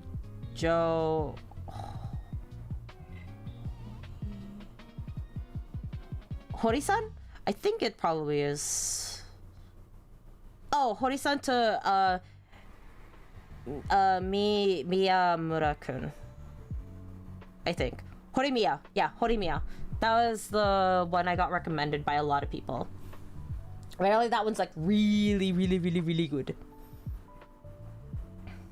One of these days, I will look at it. Will that day come anytime soon? Probably not. Not going to lie, unfortunately. But, you know, I have a backlog of other animes that do still interest me. If I had to promote a anime that is really good, that I absolutely love from the bottom of my heart, and it still will bring me joy if I just continue reading it and catching up with what they have right now, is Nozaki-kun. I love Nozaki-kun so much. It is one of my absolute favorite animes. Gekkan Shoujo Nozaki-kun, specifically. The Monthly Girls Nozaki-kun, I believe, is the English. We love we love Nozaki-kun. It's so good. It's not like your typical stakes shoujo, but it's an entire cast of idiots, and I love it. I love their sense of humor. Granted, I think my sense of humor is of a particular kind, because I tend to really like Nozaki-kun humor, and I tend to somehow laugh at Gintama humor. So it's like Gintama and Osomatsu, which is directed by by Gintama director. And if I had to think about other shoujo, definitely Fruits Basket. Fruits Basket's really fucking good. I did not look at the new one. I can't bring myself to look at the new one. I only really like the old art style. The new style is honestly the thing that puts me off from it. I should just read it, honestly, but reading. Let me see, what other shoujos do I swear by? I've read a lot of shoujos, but the ones that really stuck with me, just I mean, Organized Host Club is classic. I only read part of the manga. I remember it being cute. Oh, speaking of, I got strawberry milk in my fridge. Oh, strawberry milk sounds so yummy. You know what I'd love to have is just have the banana milk and melon milk. Those are my absolute favorites. And unfortunately, they're always super expensive in the stores, and they're never on sale. Like a pack of 6 is at least $6, if not $7. I wish it was more available. They taste so good. The thing that I really love, the rare time I actually do get milk, the flavored milk, is imagining the animes, you know, when they're when they go to the vending machine during their high schools and they just like drink and just walk through the hallway. We didn't have vending machines in my high school. So I only think about like those types of anime scenes. They're very, very mundane, but I don't know. I can't help but imagine them each time I drink milk. Checking my list now. Oh, newer stuff is Miss Beelzebub likes it. It's just or fluff. Wait, let me. As Miss Beelzebub likes pure. Huh. Interesting. Very minimalist shading, very pastel looking too. This looks like a pretty nice cast to watch.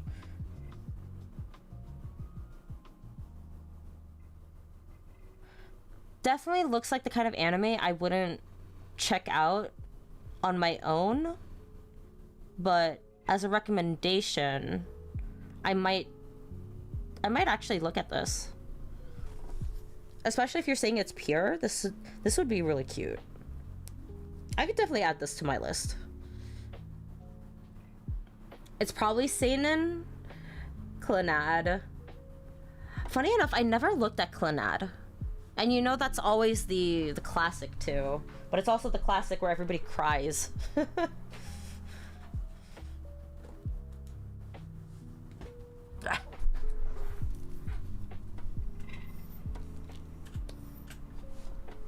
The tears, yeah.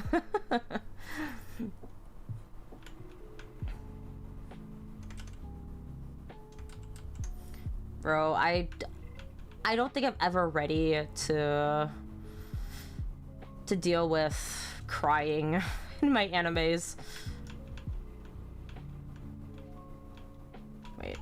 Wait, ah, my god, so confused.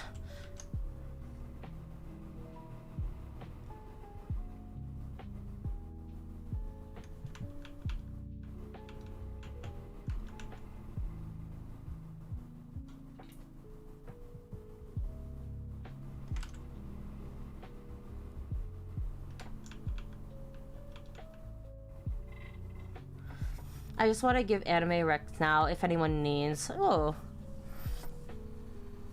sure, why not? There's some anime recommends. My list is barren. I'm gonna be so for real. I'm quite picky, but why not? I just ask for no isekai. None of that for me, please.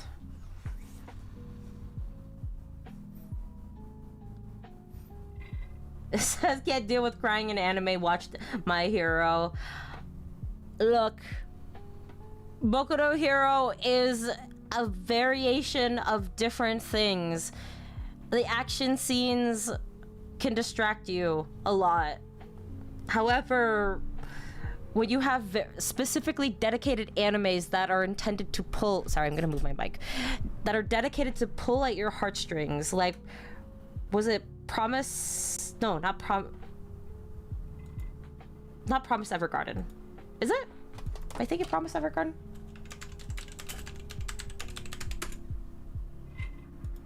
No, it's Violet Evergarden. My bad. If you're thinking about like animes like Violet Evergarden or Wolf Children, those are designed specifically to hurt you. Show you beautiful things, but also hurt you. When I know I'm looking at animes that are designed in that specific way, I kind of stay away from it just to preserve what the bit of emotions I can afford to go hold at the moment. Don't worry, I'm so done with it too. Oh, the exact same. Don't worry, I jest.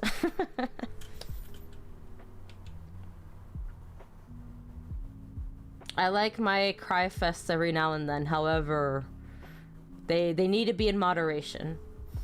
If you want a no-brain, cute, fluff, short one, I personally like Love is Cocktail. I don't think I've ever heard of that. Hold on. Love is Cocktail. I know there's Love is War. That is anime? Love is like a cocktail. Oh. Oh.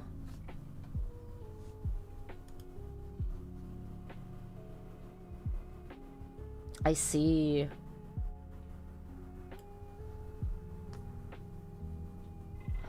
The last... It's not necessarily fluff, but this is about as close as I can typically get on my own terms for slice of life, which is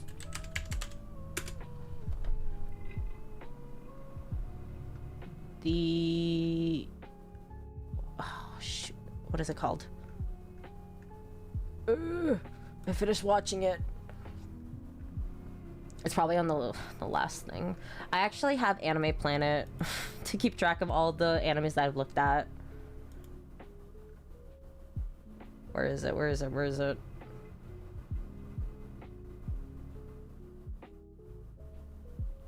Yotsuiro Biyori. I'm gonna just type it down because clearly I'm not pronouncing it enough. This one. It's super cute. A little bit of a... well, it's mostly slice of life. It's a little bit of food. Well, a good chunk of it is surrounded by the food, but it doesn't...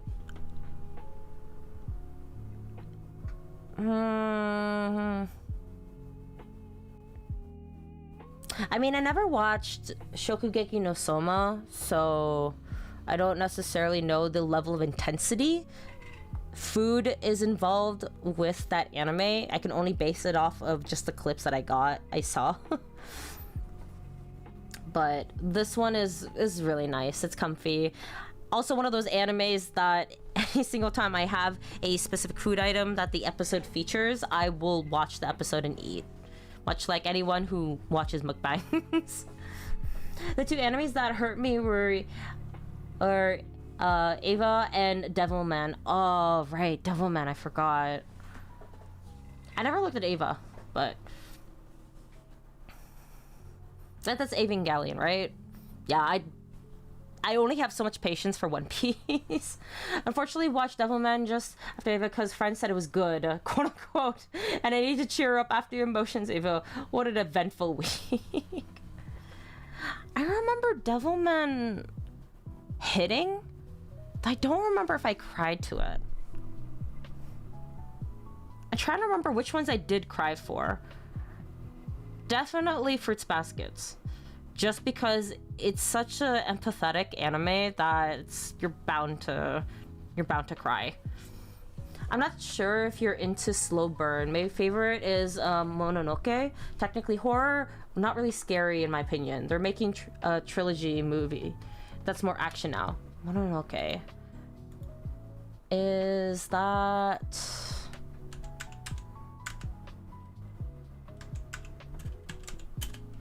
Okay. Oh, so it is this anime. The really, really colorful one that has my favorite voice actor in it. Right? I watched one episode of it. I think it was for me to write an essay for school. But... it's interesting.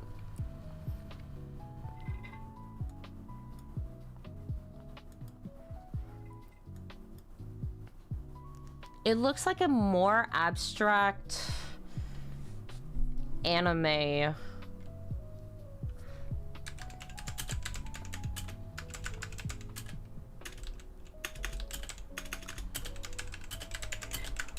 Let me try to remember what the anime I'm thinking about.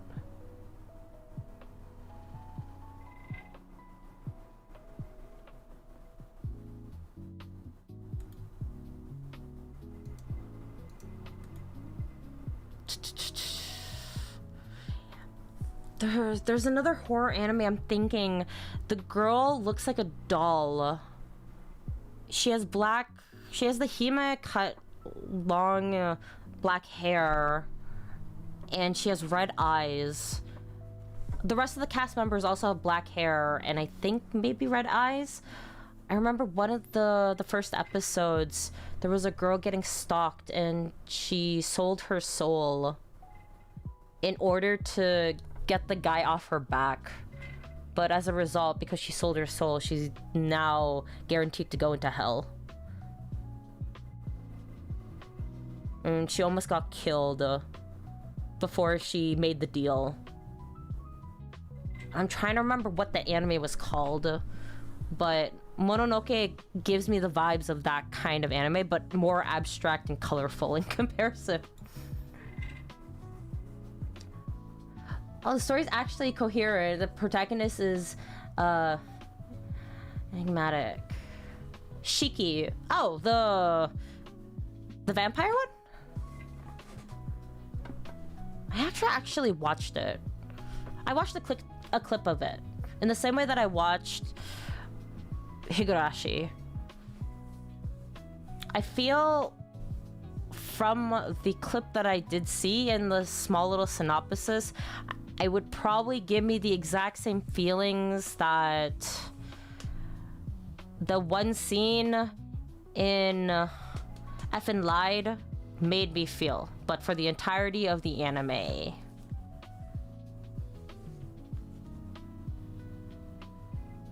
Because wasn't one of the characters... I know they're all about vampires. Was there one character that used to be human that turned into a vampire and he was kind of struggling with that? I don't remember if that was the best friend or if that was the main character. Or if that was both. I don't know. The only isekai I ever recommend is Ascension of a Bookworm. No male power, fantasy slop, instead female MC who was a librarian that wants to create books in a medieval world. Let's see.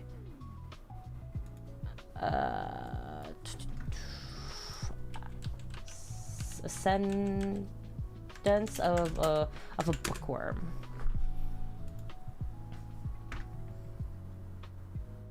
Oh, okay. I didn't expect her to be... Is it correct to refer to her as a lolly? This is child. But everyone's very modest looking in the style, so... I think one of the other animes I really liked that had a fantasy... Not twist. It is straight up fantasy, but it is... Actually, no, it is kind of a twist because it feels like a Victorian anime, but it has supernatural elements to it. Is Shadow House.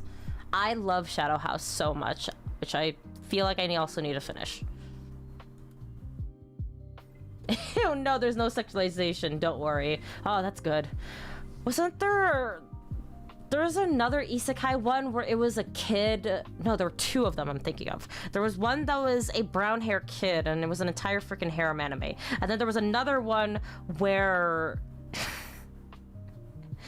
it was a fantasy of a quote unquote boy, but the boy was absolutely did not look like a boy.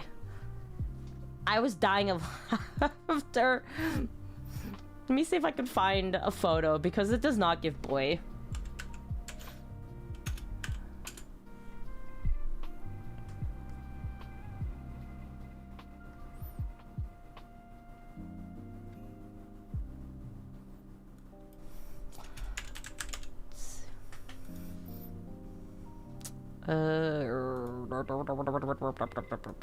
Image.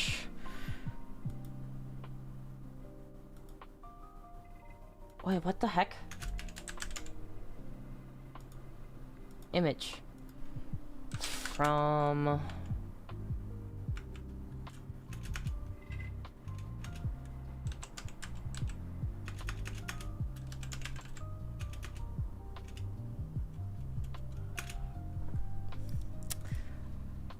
Oh, I don't understand why. Why is it like this? The only ones with an interesting progression. Oh, okay, okay. One of my favorite isekai, mostly for a power trip, is Yojo Senki. What does that sound? I feel like I watched that. Senki. Oh, okay. Tanya of the Evil. I also did watch that. That is one of the very few isekais that I watched all the way through. Half of it was because my there was an artist that I followed at the time who was super into it, and I managed to catch their attention by doing fan art of this anime because he was a really big fan of it at the time.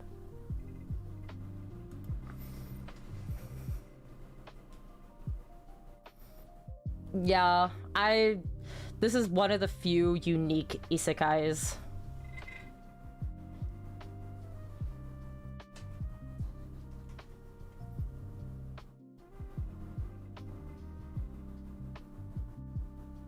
Season 2 is airing this season. For Yojo Senki?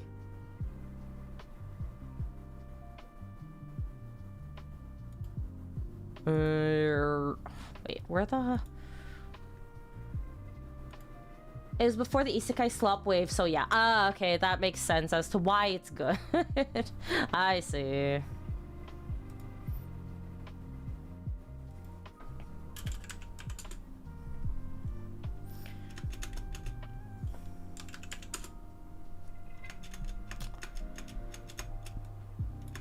I don't understand why I can't look at.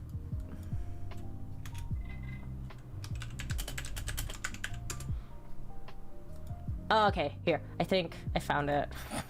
Oh, I hate this. I hate this so much. Okay, I'll set... Sorry. Oh, we're gonna get very... So, this apparently is...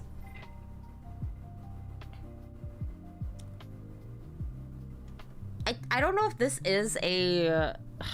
It feels like an isekai.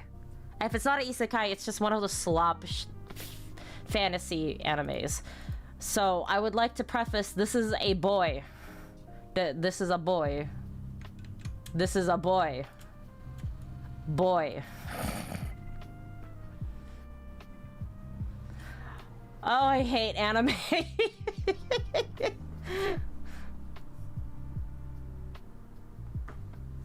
Oh, this one. This is a boy.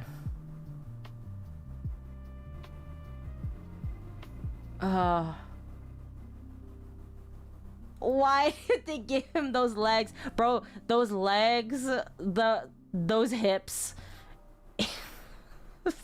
that expression, it is giving anything but male. What? Yeah.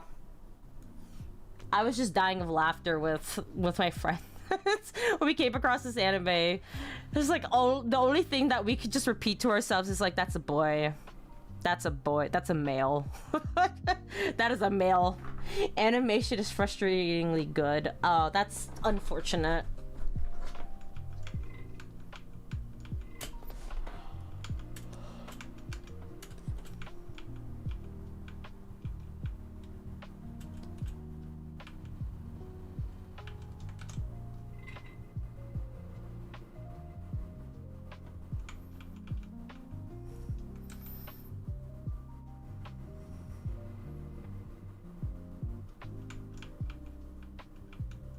Nah.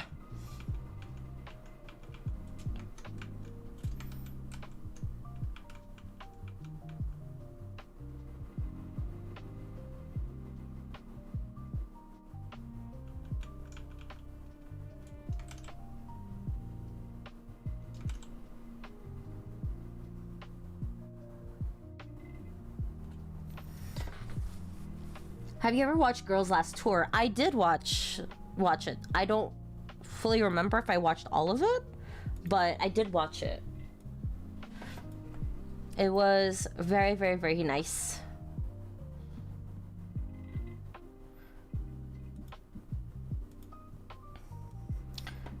I'm trying to remember if there was... how many episodes I might have looked at. I remember there was a scene where they were going through various different... it's probably going to be like a ton of episodes, but it was a whole montage of them going through different areas, and it was very fascinating because of how calm the environments were for something that was intended to... or not intended, it's usually depicted as, you know, post-apocalyptic worlds are very depressive. They're very survival of the fittest. Negative type of locations. And for Girls' Last Tour, they made it feel so peaceful. Like, even with the survival skills that they had, it was animated so nonchalantly in a kind of way that felt like a vibe. I don't know how else to say it. It was fascinating to watch, and I don't think I've ever felt that kind of way with an anime before. And I know slice of lives are usually intended to be a lot more chill, but this was so unique in its own right that I think about it a lot any single time I do remember this anime.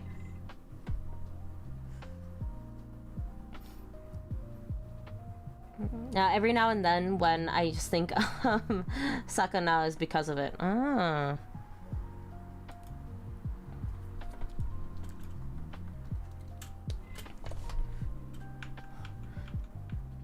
I might give it a chance, mayhaps. Honestly, it makes sense that being the last people in the world, you just chill around till it all ends. Yeah. The personalities are just so chill. I don't know. Okay, where the...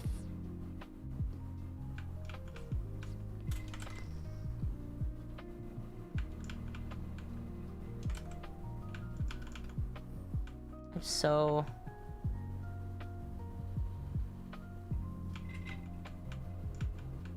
there we go.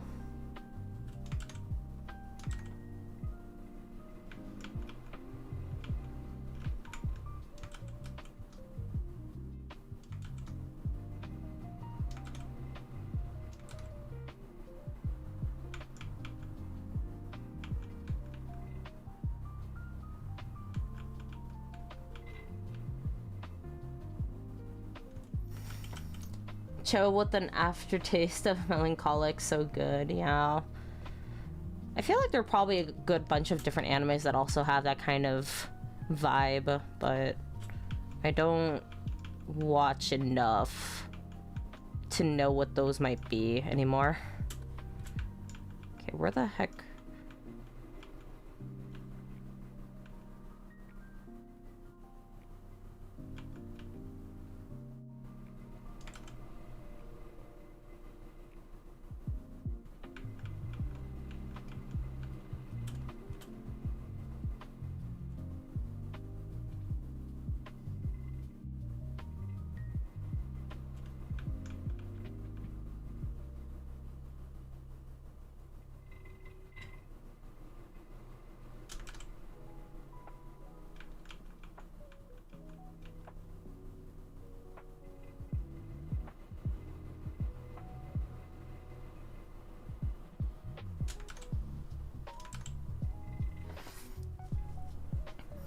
I also really like Humanity Has Declined. In the way it's similar, the episodes are not chronological, though. Warning. Humanity Has Declined. I feel like I've seen art of that. Humanity Has Declined anime. Oh, I did see this. Though it's absolutely not the kind of anime I was thinking about. There's a different post-apocalyptic looking one, but it was very, very similar with color palette being very muted and dull. This is the polar opposite of that.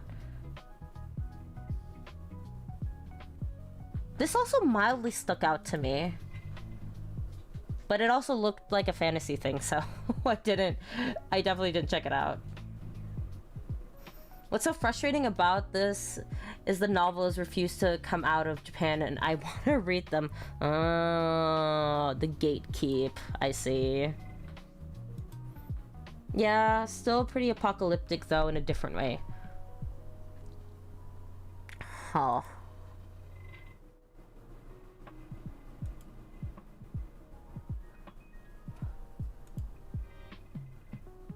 Is the world just filled with a ton of tiny people?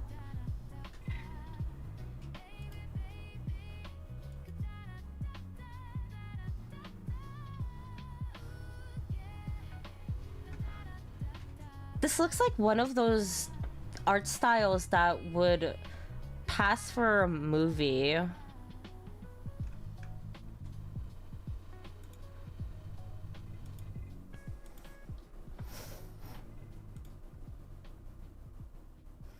Let me see if I can remember which movie.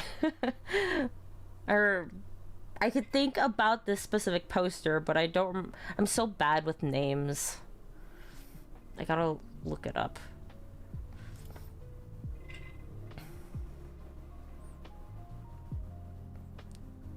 Where is it?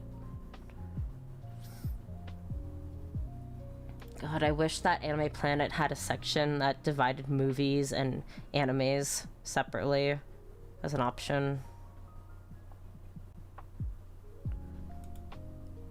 Lord, this is gonna be one of the first.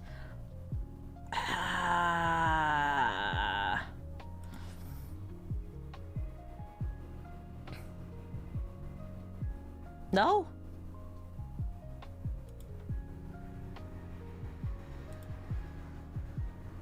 Oh, I remember watching this with friend. No, I didn't watch this with friend. I watched this on my own, and then I talked about it with friend afterwards.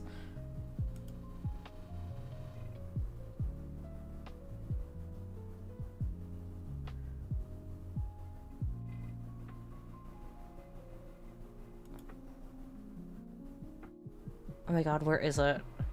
Oh, there it is. Makia, When the Promised Flower Blooms. That's the movie I was thinking about.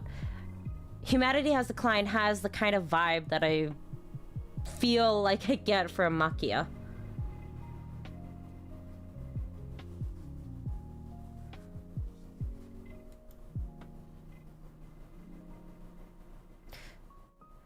There's no more new humans, and these fairies are the quote-unquote new humans.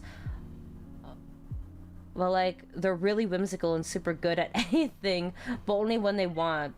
A bit like a child, but genius. Ah. By the end of it, you just want to know more, but there isn't. And it's so frustrating. Yeah, hold on. Let me type it out for you.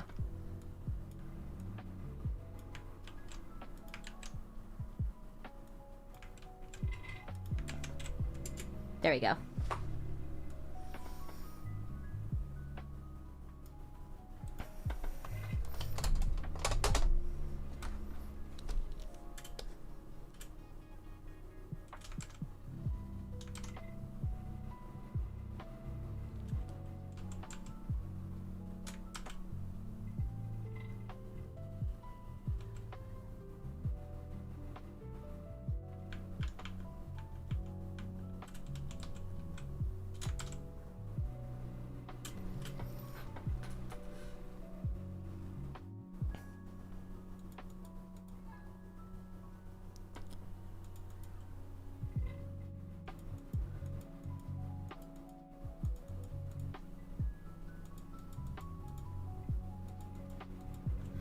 Ah, yes, that movie. I remember, TM. Literally. I think, bro, I was thinking literally about you. Any single time I look back at that movie. I watched it before I found out that you knew about it, but I associate it with you.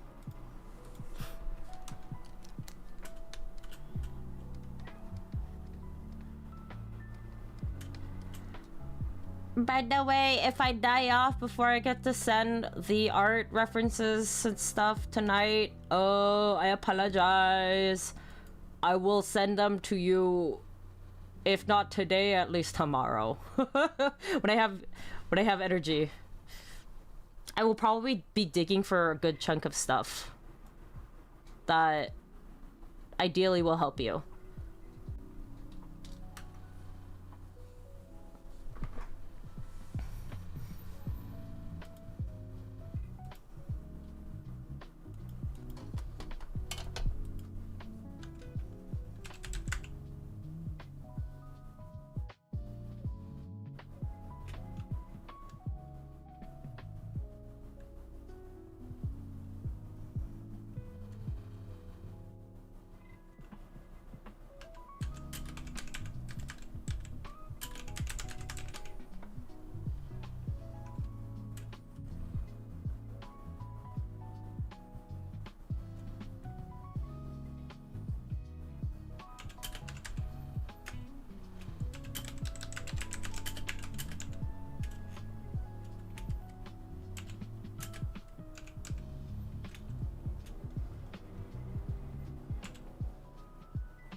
Little hydration check for everybody, because I could feel I feel myself having dry mouth from yapping so much.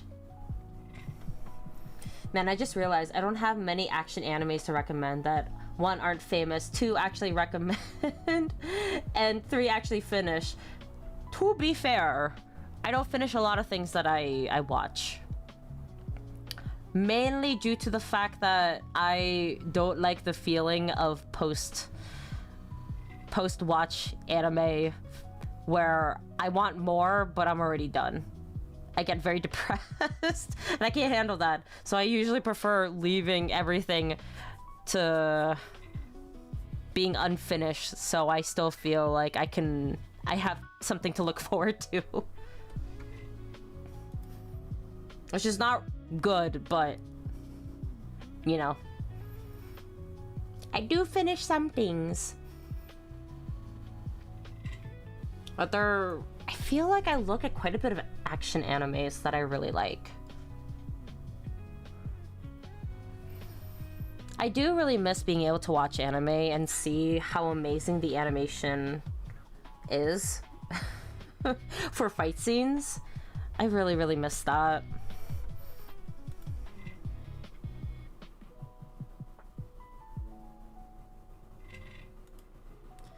He's neither that I remember liking. I'm going to be honest, I don't remember anything. That sounds so familiar. Let me double check. He's neither.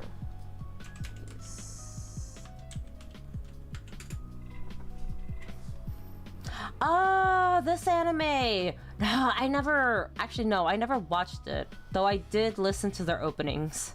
Or opening. I don't remember if they have multiple.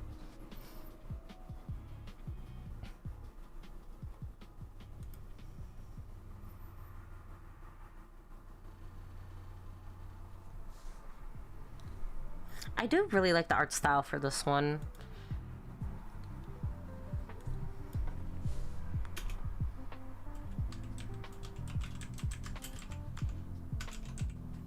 Though it does give me the vibe of gacha men crowds. And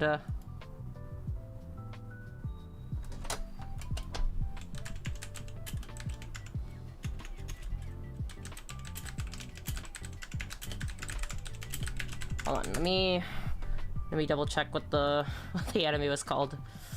It's one of the more famous animes. They're not famous, but Bungo Stray Dogs. It's giving Bungo Stray Dogs and gacha men crowds vibes. That's what Kisniver gives me.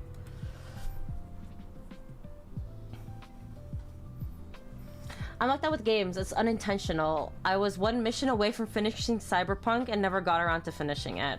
Ah, man. I do have to say, with content that I consume, I do leave it. However, when it comes to watching other people play the video games, I like to believe I do finish them. So I get to see what the endings are because I get very, very curious and very invested. Cyberpunk endings are interesting.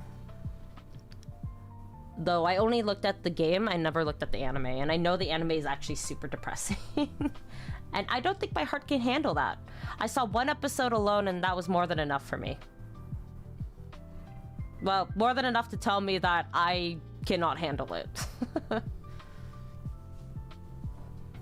By Studio Shaft, there's Bishonen Tentaidan, which is fun, artistically gorgeous. They'll never make a season 2, though. Bishonen Tentaidan.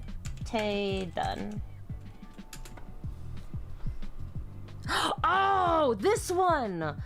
Oh, I watched this! Now, this is the one that got me insecure about my legs because of that one specific character. And then this also was the anime that I looked at the redhead and all I could think about was Diluc from Genshin. I'm so salty. I don't know if I'll be able to I don't know if I'd be able to ever watch this anime because that freaking blonde kid just I can't. I'm just jealous of his legs. I don't know. Like, he was so confident with them that I can't. Fair, he's similar. Yeah.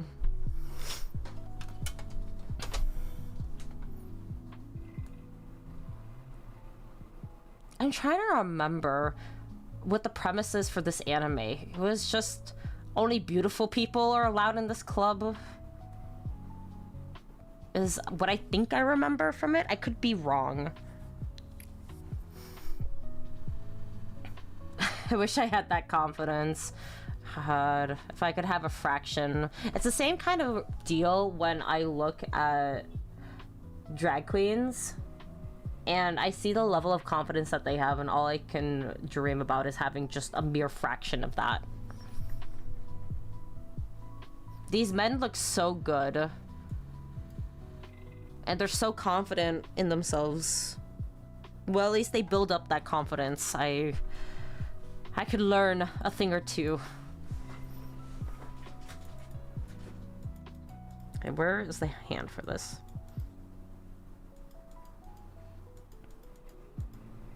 There it is.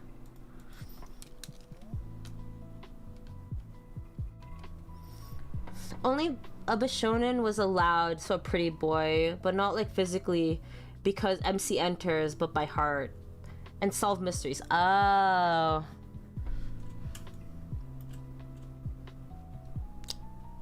You're beautiful by the heart, but they just happen to be beautiful outside too.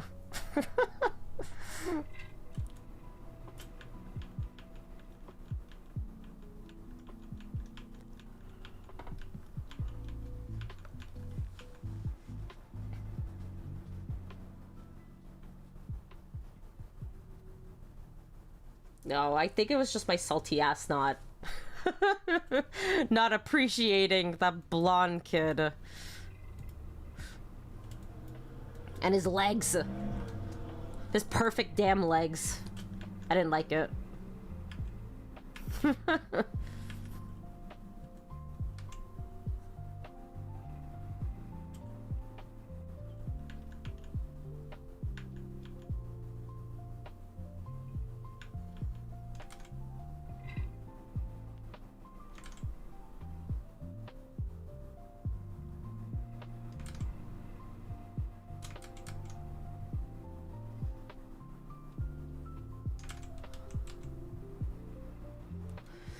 He shows it off whenever he can, so yeah. We're, illegal. Illegal, I'm telling you. Okay, I don't... Get that. Oh, okay, now I see what I'm missing.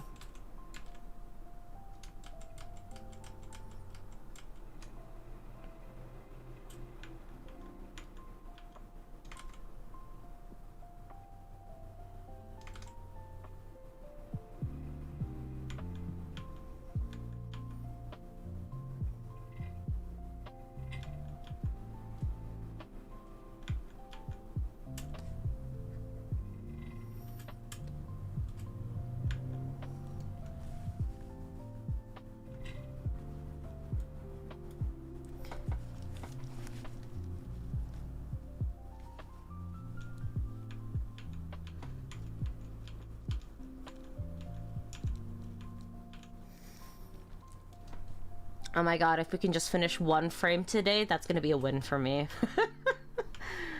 Oh, this is a yapping stream.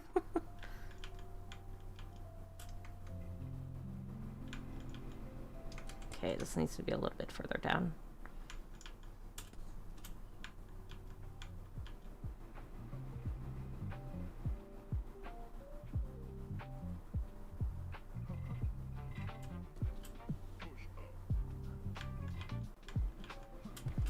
Go, and then gonna erase this.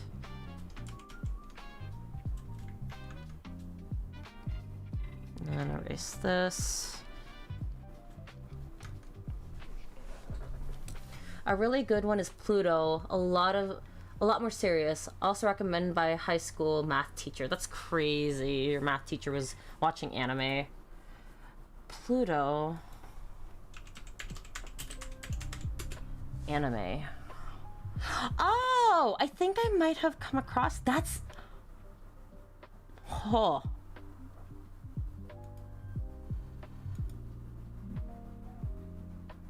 Ooh. Why does this look like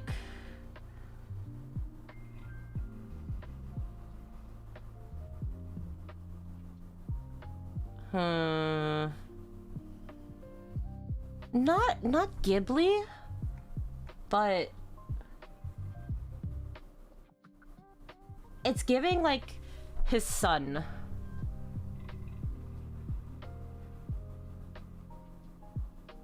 It's probably the face. But this looks like a very old art style that just got adapted into more modern animation. Ooh. I genuinely think this looks like it's definitely worth checking out. Urasawa series is all goated. Let me see what that one is. Urasawa.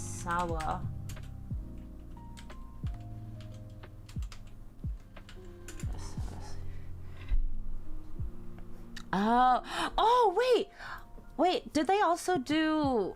Oh, I've seen Monster. I didn't watch it, but I've seen it around.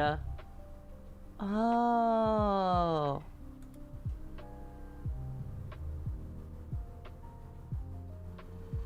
I think I've also seen 20th Century Boys. Seen it around. Let me preface this. I definitely came across Monster before. That's interesting. It's especially funny since he's new to anime and asked me and my friend why all Evangelion figures and all the characters are half naked. Yeah. The explanation when new fans get into anime. The moment they start digging deeper. Naoki Urasawa is a mangaka. Ah.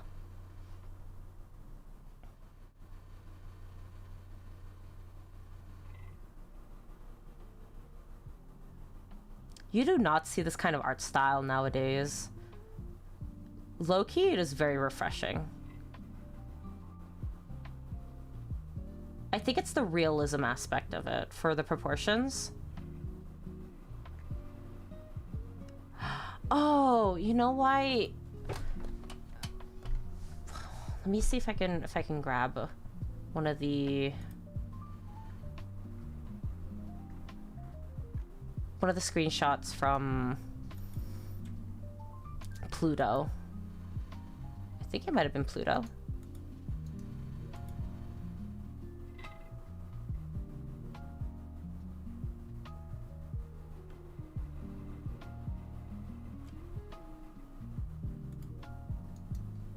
Okay. I'm gonna go on back here. I'm gonna just post this. We're just gonna crop her out, and then let me see if I can find that other anime.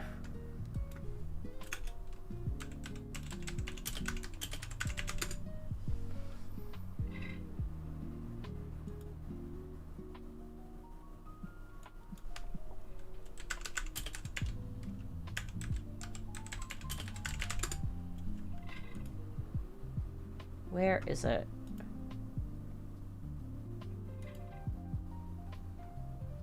Nah.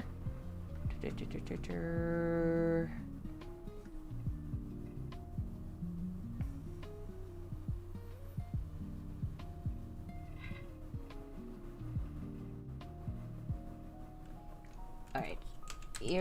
It's Earwig and the Witch.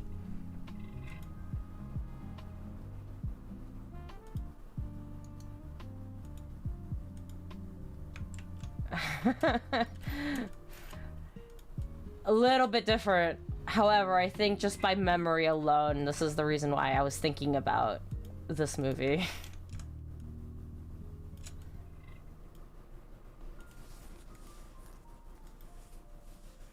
Like, you could kind of see why I was thinking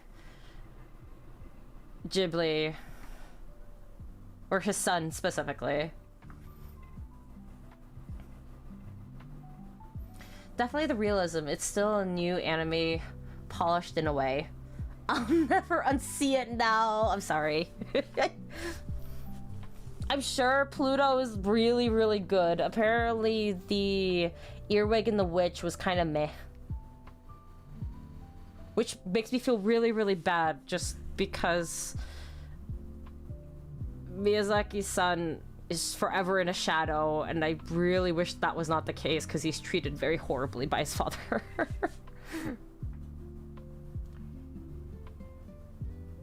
You may like Naoki Urasawa's documentary called Manben. He goes around interviewing other mangakas as a mangaka himself. Ooh, okay. That would be interesting to check out, too. Let's see. Manben. Naoki Urasawa.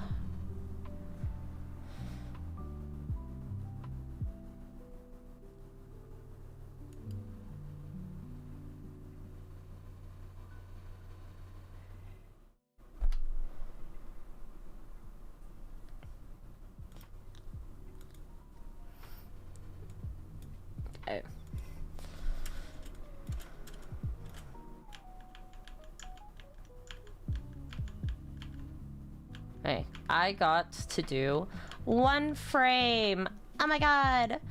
Y'all should applaud. Out of 2 hours and 30 minutes, I got 1 frame done.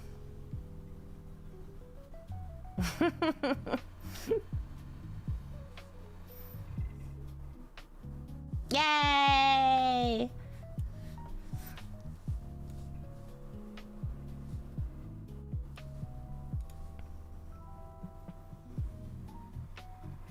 Huge. Thank you. Thank you. Thank you. Tomorrow, who knows? Thank you, Donut.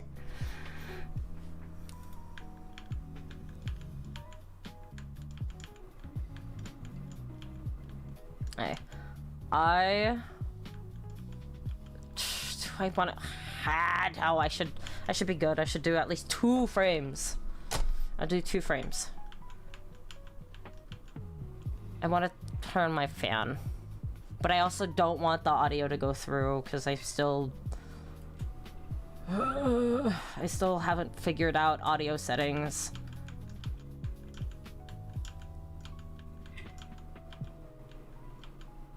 Oh, this is so much to draw. Okay. Wait, because this is a fully draw, I can remove. Oh my god.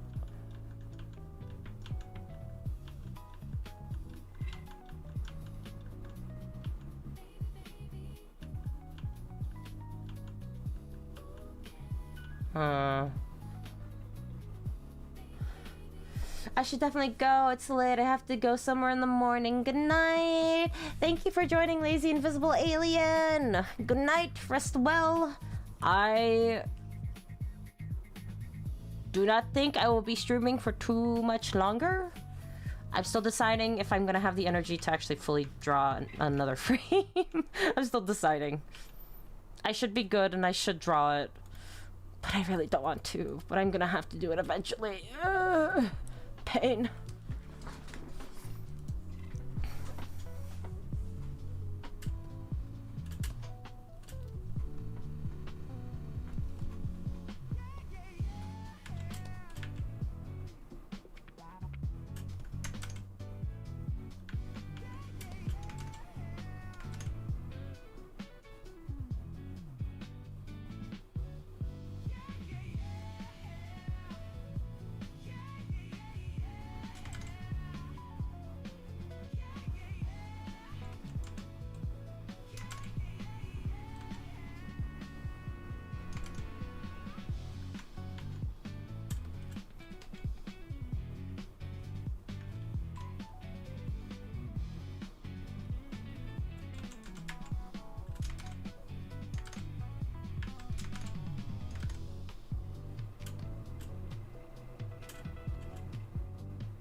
Hmm.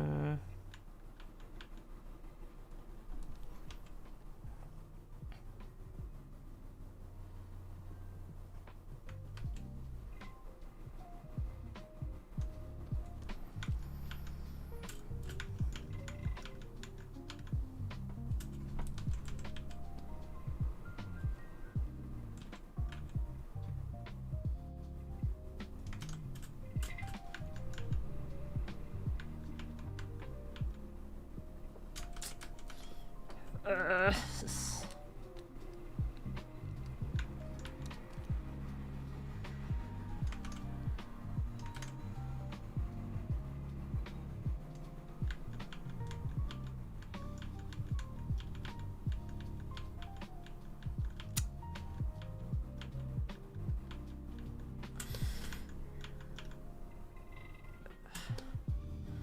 I have to redraw that. No.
Face, don't go. There you are.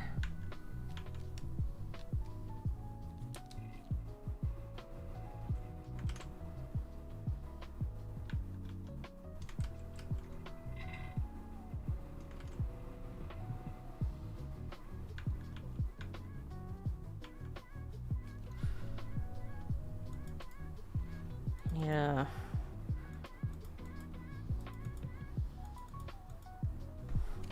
Also remove this too.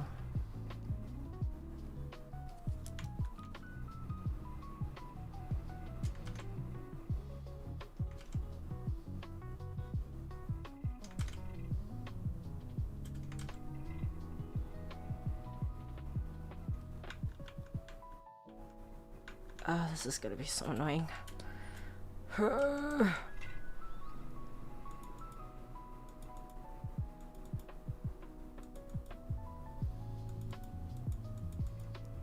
Face, don't go. Hello? Where's the face? There it is.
Okay. Now I need to erase this. This is upsetting me. Not as much as knowing I did this on the wrong layer! Ah! Fuck. No, this is fine. This is fine.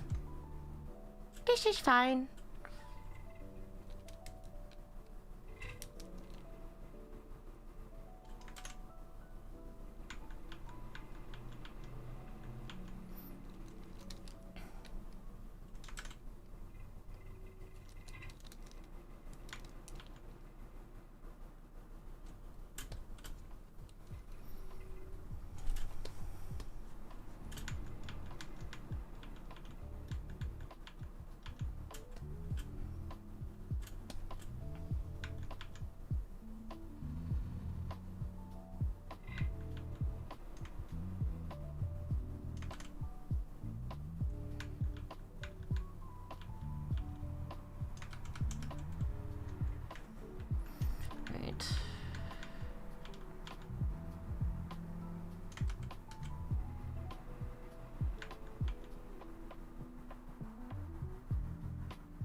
This actually turned out a lot nicer than I thought it'd be. Oh my god.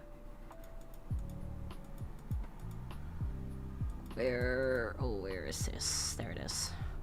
The body.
Where is this like? I want to fix this.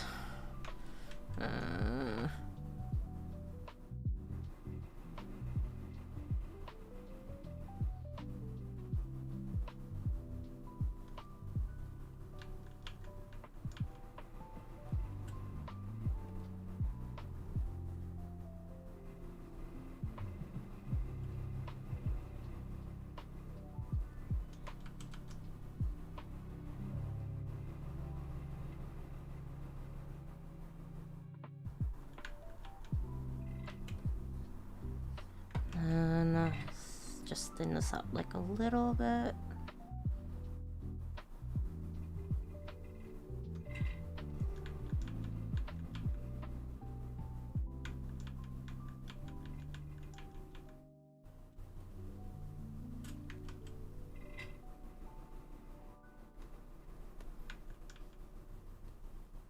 Then I'll move this up a little.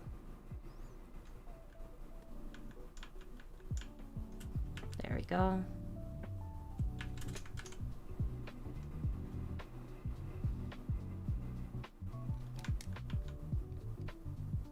Oh, this is the wrong kind of layer. No. Oh, I hate that. No. Okay, well, at least... Wait, I need to erase this. And then the other one.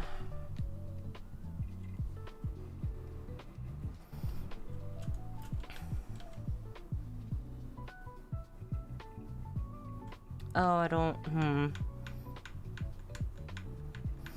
It's smoother, but... What the fuck?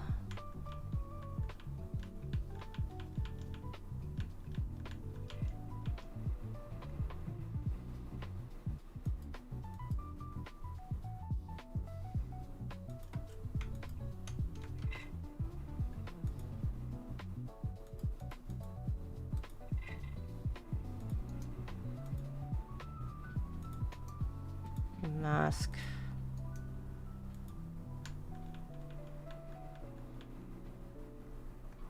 Why is this here? I love learning that I did the last 2 minutes on the wrong layer. Even better when it's on a layer I can't save it from, like a color layer. Yeah. I too don't like that. It's just a pain in the ass because the way that I do line art is specifically on vector layers. So it makes it a lot more easier to be able to change the line quality. So thickness, thinness, and also the resolution stays the exact same in comparison to a raster layer, which is all in pixel. But I get really, really lazy. And then I pay for it afterwards where I don't redraw and then everything's locked in with when I'm doing all the color and rendering. Ugh. Pain. Okay.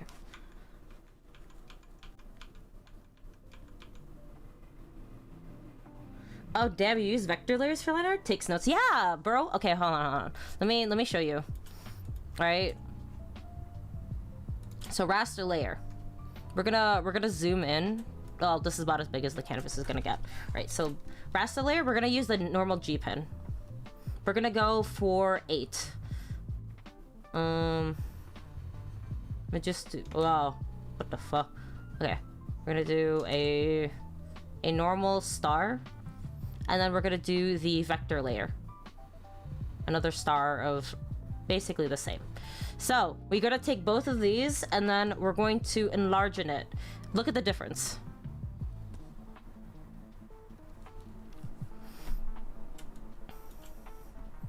Vector layers are great. If you mess up, or you want to change, or you want to edit it, you easily can do that, and it'll stay crispy clean, crispy clear, no matter how much you change the thing. See? You do the shit with the raster, you like make it tiny as many times, and it just only gets worse in quality. So this is why I do vector layer. And another reason why I do vector layer is because when you go and use the operation tool, so it is the object, and you see over here where the square plus the cursor is, you'll go there on the vector layer. Is it saving? Right? And you can go to main color, and from here you can change the color if you want to. Yeah, I already knew vector layers had infinite resolution. I just never considered using it for light. Hold on. I'm not done yet. So you can change the color of this, easy, but you can also change the size. And you can change the brush size, the shape. And you can incorporate any kind of brushes. And in addition to that, if you go here on the tool that's beside it, where it's the pen, and then you see like a little broom kind of looking shape, and you go all the way here to correct line width. This is like one of the only few settings that I go to. I need to check if Krita can do this. I don't know for any other program except for Clip Paint. But it essentially allows me to thin out a section at any point, and because it's the vector, it'll still retain the quality.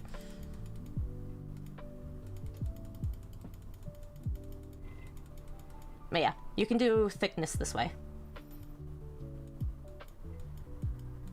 I completely forgot you're using an entirely different program. But also with this, again, I don't know if you're able to. There's a vector eraser. This is just mostly for anybody here who's using Clip Paint. Vector eraser, you go over here to erase up to intersection, which is like the middle thing, and then you can erase. Just one stroke. It saves a lot of time.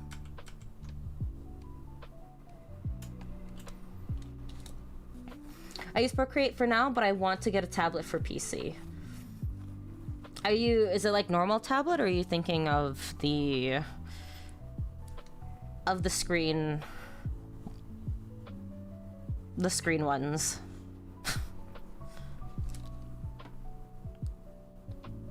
I cannot work with screen tablets at all. The Cintiqs, that was the one I was thinking about. I can't work with Cintiqs or any other versions of those kinds of tablets. They feel very, very different for me. Even with Procreate, the few times that I do use it, it still feels very different. Probably just because it has more of the traditional properties. So every single time I draw on it, I'll look at it in the same kind of way that I'm drawing on paper, and the feel for that is very, very different than when I'm mindlessly drawing on my PC and looking at the screen and letting my hand just muscle memory for the tablet itself that's in front of me.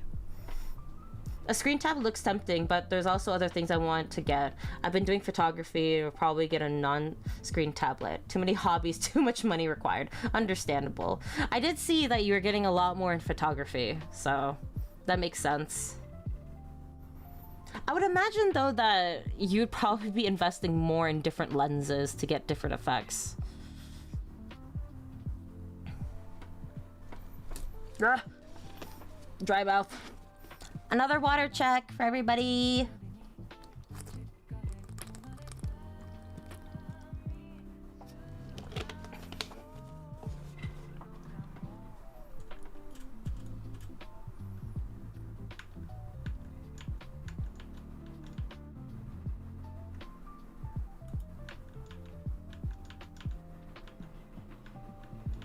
Okay, I don't know why the fuck this is...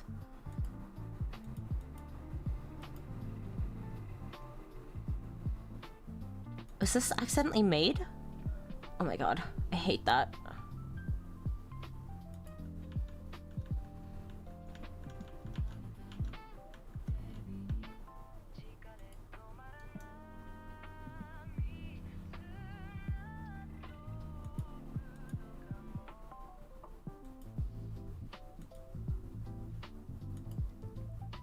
I got a screen and a non-screen tablet. Non-screen is also great. Neck pain be gone, but not having your hand block your vision is great. Is freeing, yeah. I want to get a telescope lens, but I recently discovered infrared photography and I might forgo the lens and get a full spectrum mod for my camera to shoot IR. That's actually so sick. I'm very excited to see what kind of photos you take with that.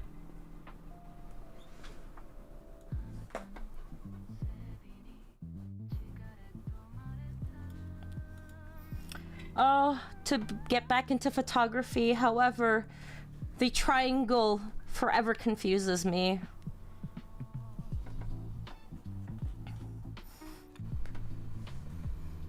Shutter speed, aperture, etc., whatever the third one is.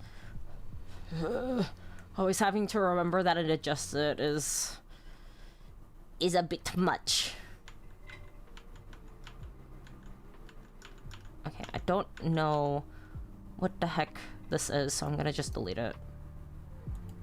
I don't think... No. Wait. There we go.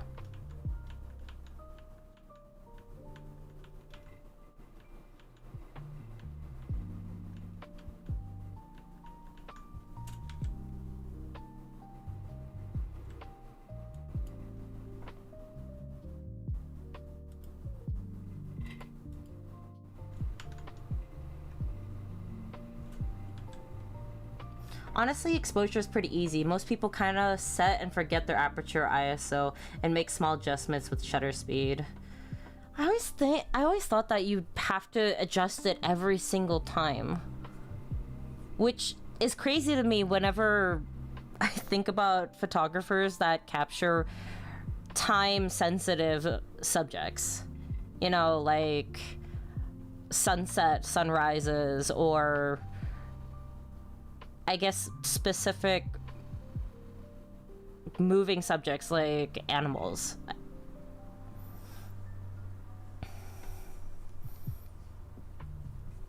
Like, I'd be fiddling with my freaking camera before I'd be able to even take a picture of a creature that's in front of me.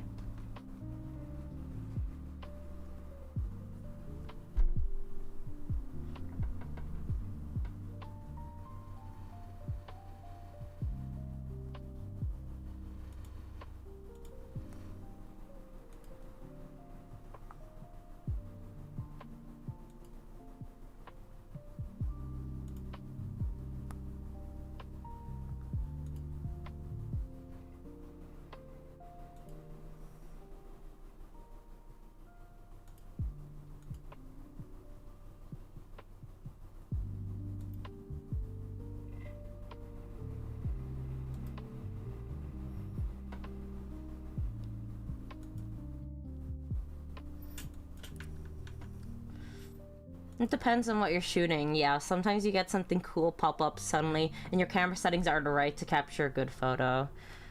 Yeah.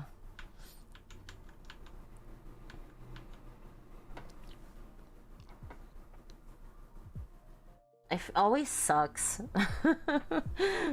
Well, even just from my shitty phone camera, if I can't take it out fast enough and then the thing that I want to take a photo of is gone, I get really depressed.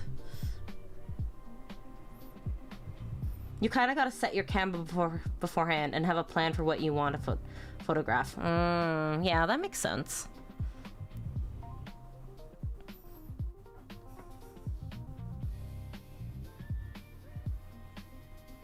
I would imagine that the more you do photography, the more you kind of know what sort of settings are good for what specific subjects. So, say you want to take pictures of the sky and you've done it so many times, you're kind of aware, like, oh, I have to change it to this shutter speed, etc., etc.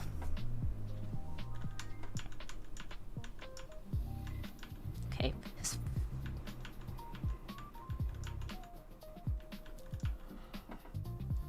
Yeah, pretty much. Unfortunate. The more you do it, the better you get.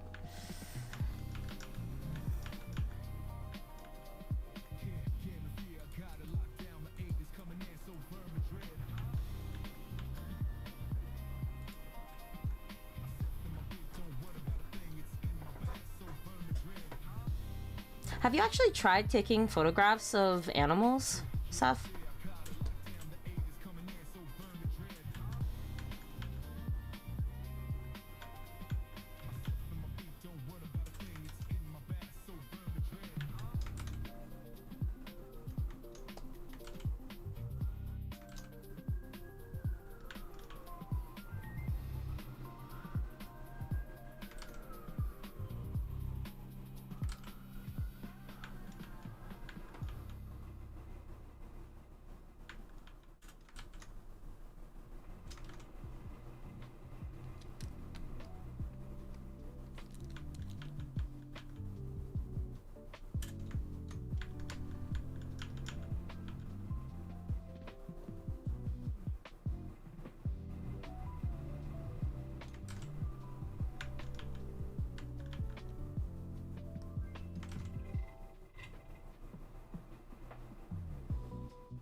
Yeah, but my camera's always set for taking still pictures of nature, urban stuff, so animals always end up blurry because my shutter speed isn't fast enough to capture them by running.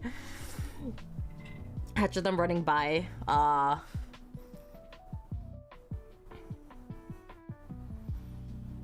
was imagining more for maybe birds that are just perched in the tree.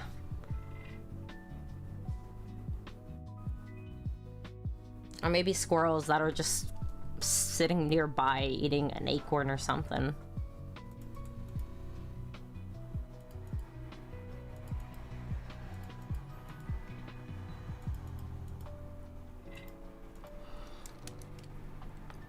Oh, it would have been really cool to know what kind of photo it would turn out if you were able to take a photo of the raccoon.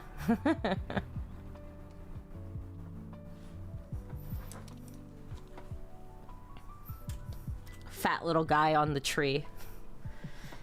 I captured a really good photo of a squirrel drinking water off a large stone once, actually. Ooh. Did you send that?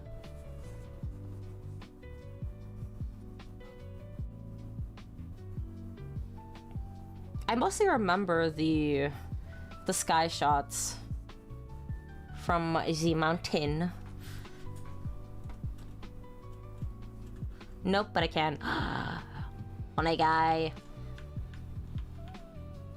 Ooh, wait, I have to.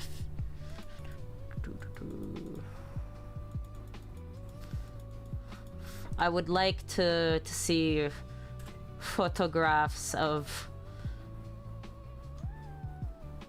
animal.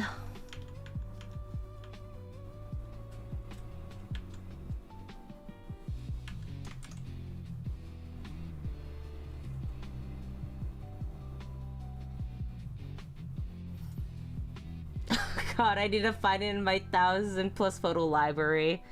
It's okay, you got time. Smiles.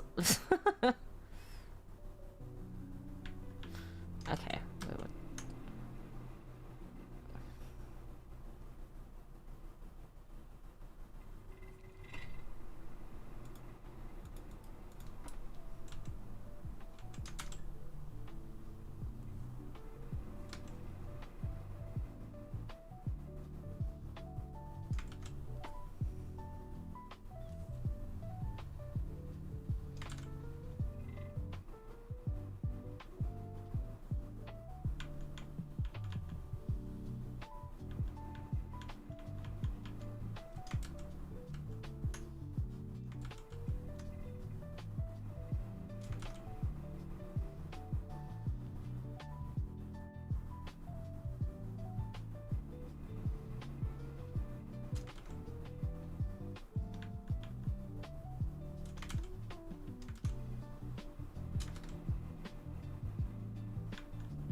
Oh, how do I animate this?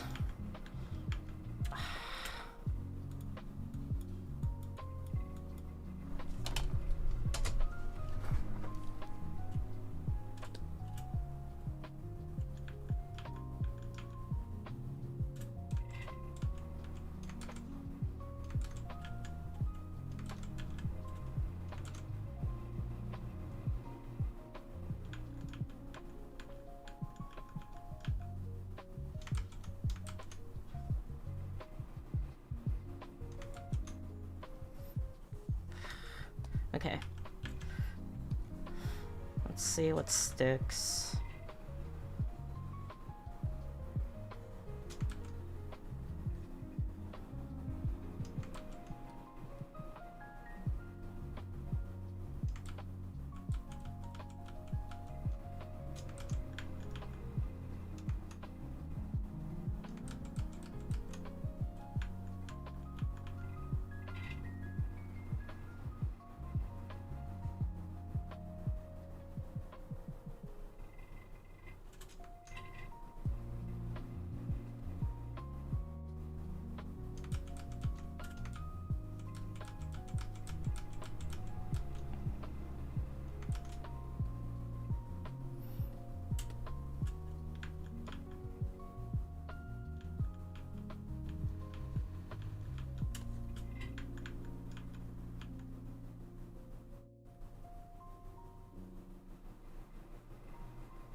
Hmm.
Oh, okay, I see.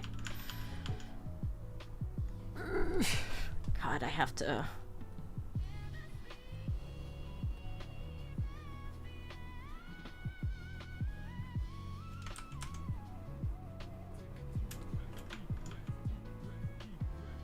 There, I like how this looks.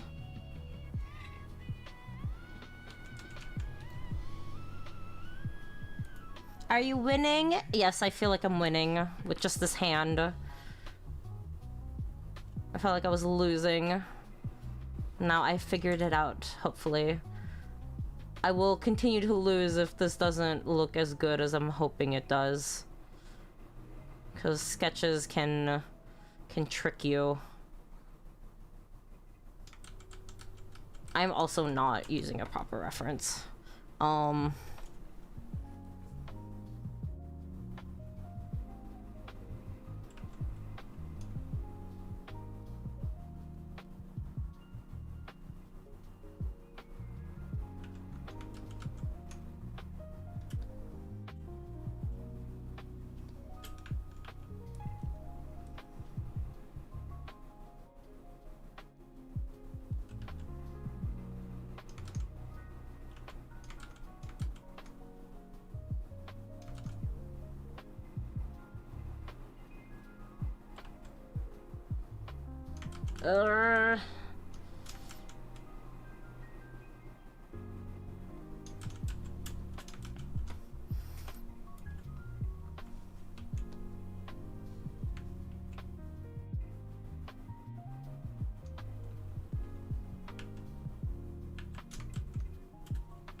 Yeah.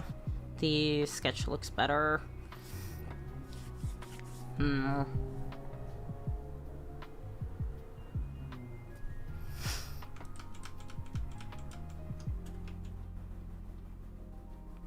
wait. Let me try this instead.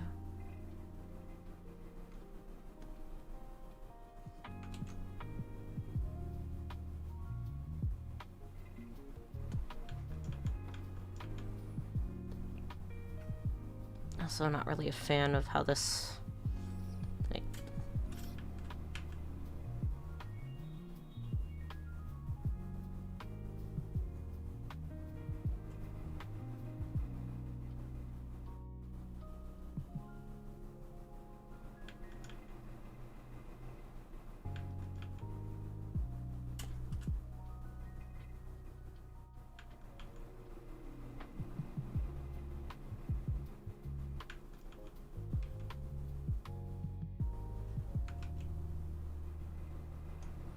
Nah. Want this a little bit lower.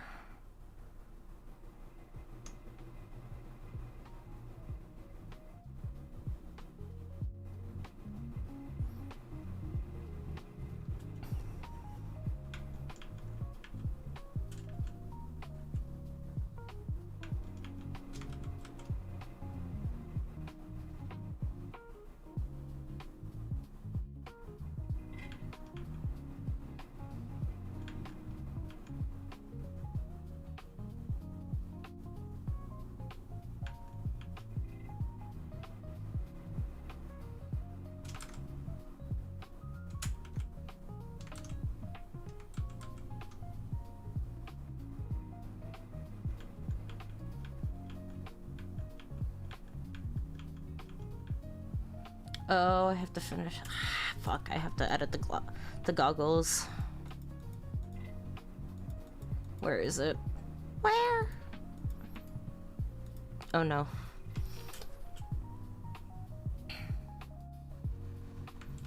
Fuck. Nah.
Oh my god.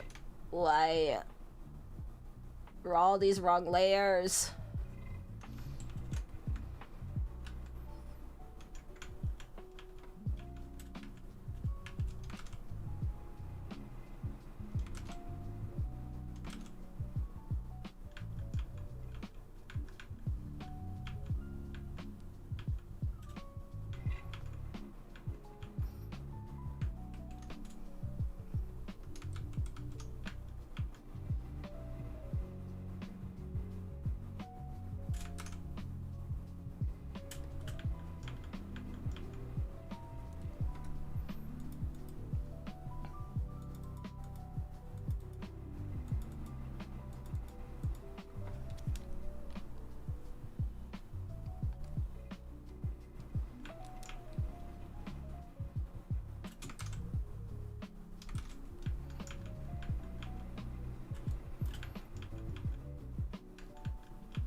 Okay, it's not too bad.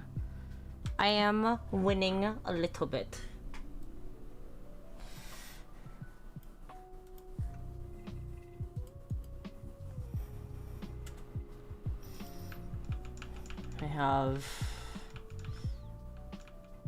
I should probably do the little bit of the legs.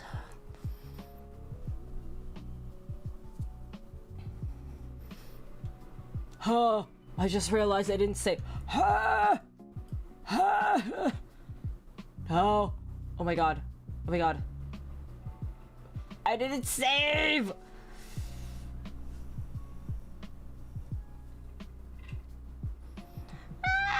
Okay, I think it's saved.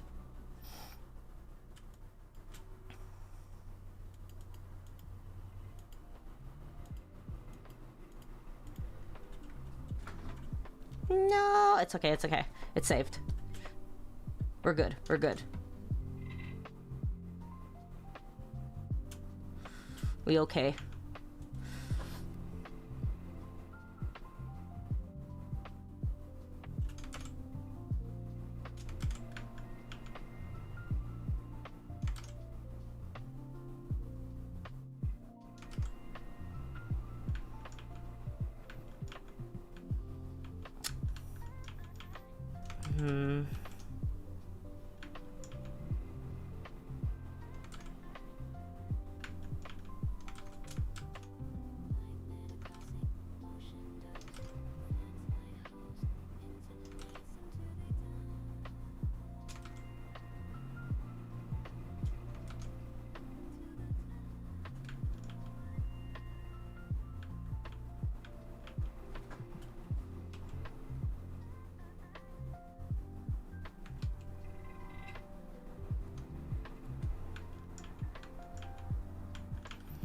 Okay.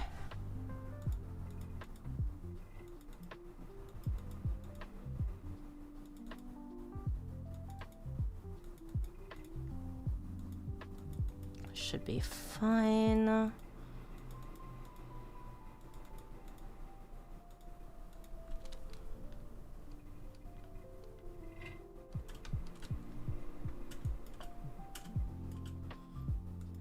gonna do a little bit of an edit. Where is the arm? Probably up here. Here we go.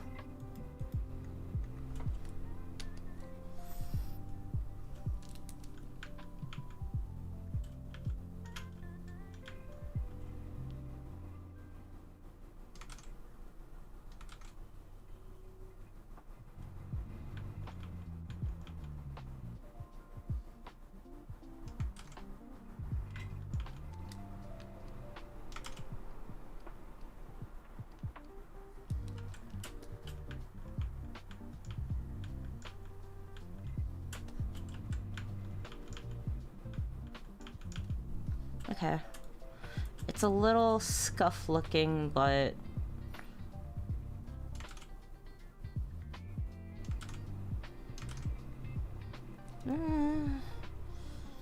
shouldn't be that bad, I hope.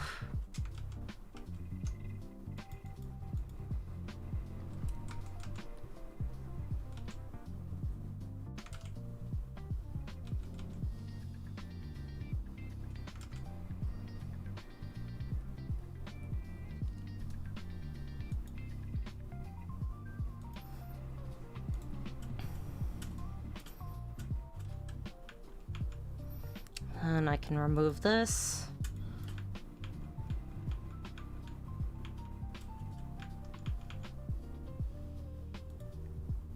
And try to put this.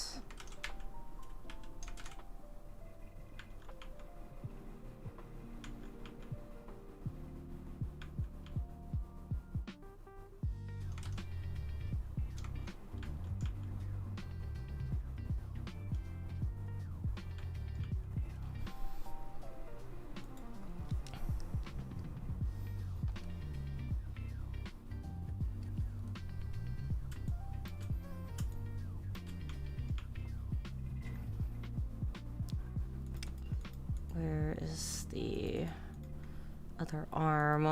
There we go.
Ooh, okay.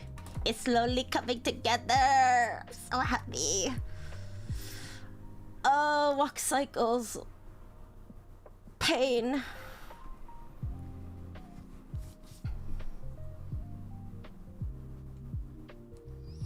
Definitely a lot better than my first attempt at a walk cycle, which is really nice. Alright. I got 2 frames done. That's as much as I'm gonna get for today's stream. I got good yap session. I'm very slow with the yap, with keeping up, but today was nice. It is quite late, and I should not be making that much noise. 3 hours is pretty okay. Anyway, I will use this time to remind everyone to stretch, to unshrimp, to save if they're working, because I forgot, and hopefully my reminder will help you. Or maybe you're better than me and you actually save. But yeah. Also do hydration check, another one, because you can never have too much water. Actually, no, that's a lie, but you know, most people don't drink that much water anyway. But yeah. Y'all take care. I shall return because I still need to keep working on this. Like, actually, probably work. Or I don't know. Keep yapping. yapping with chat was really, really fun. So, yeah.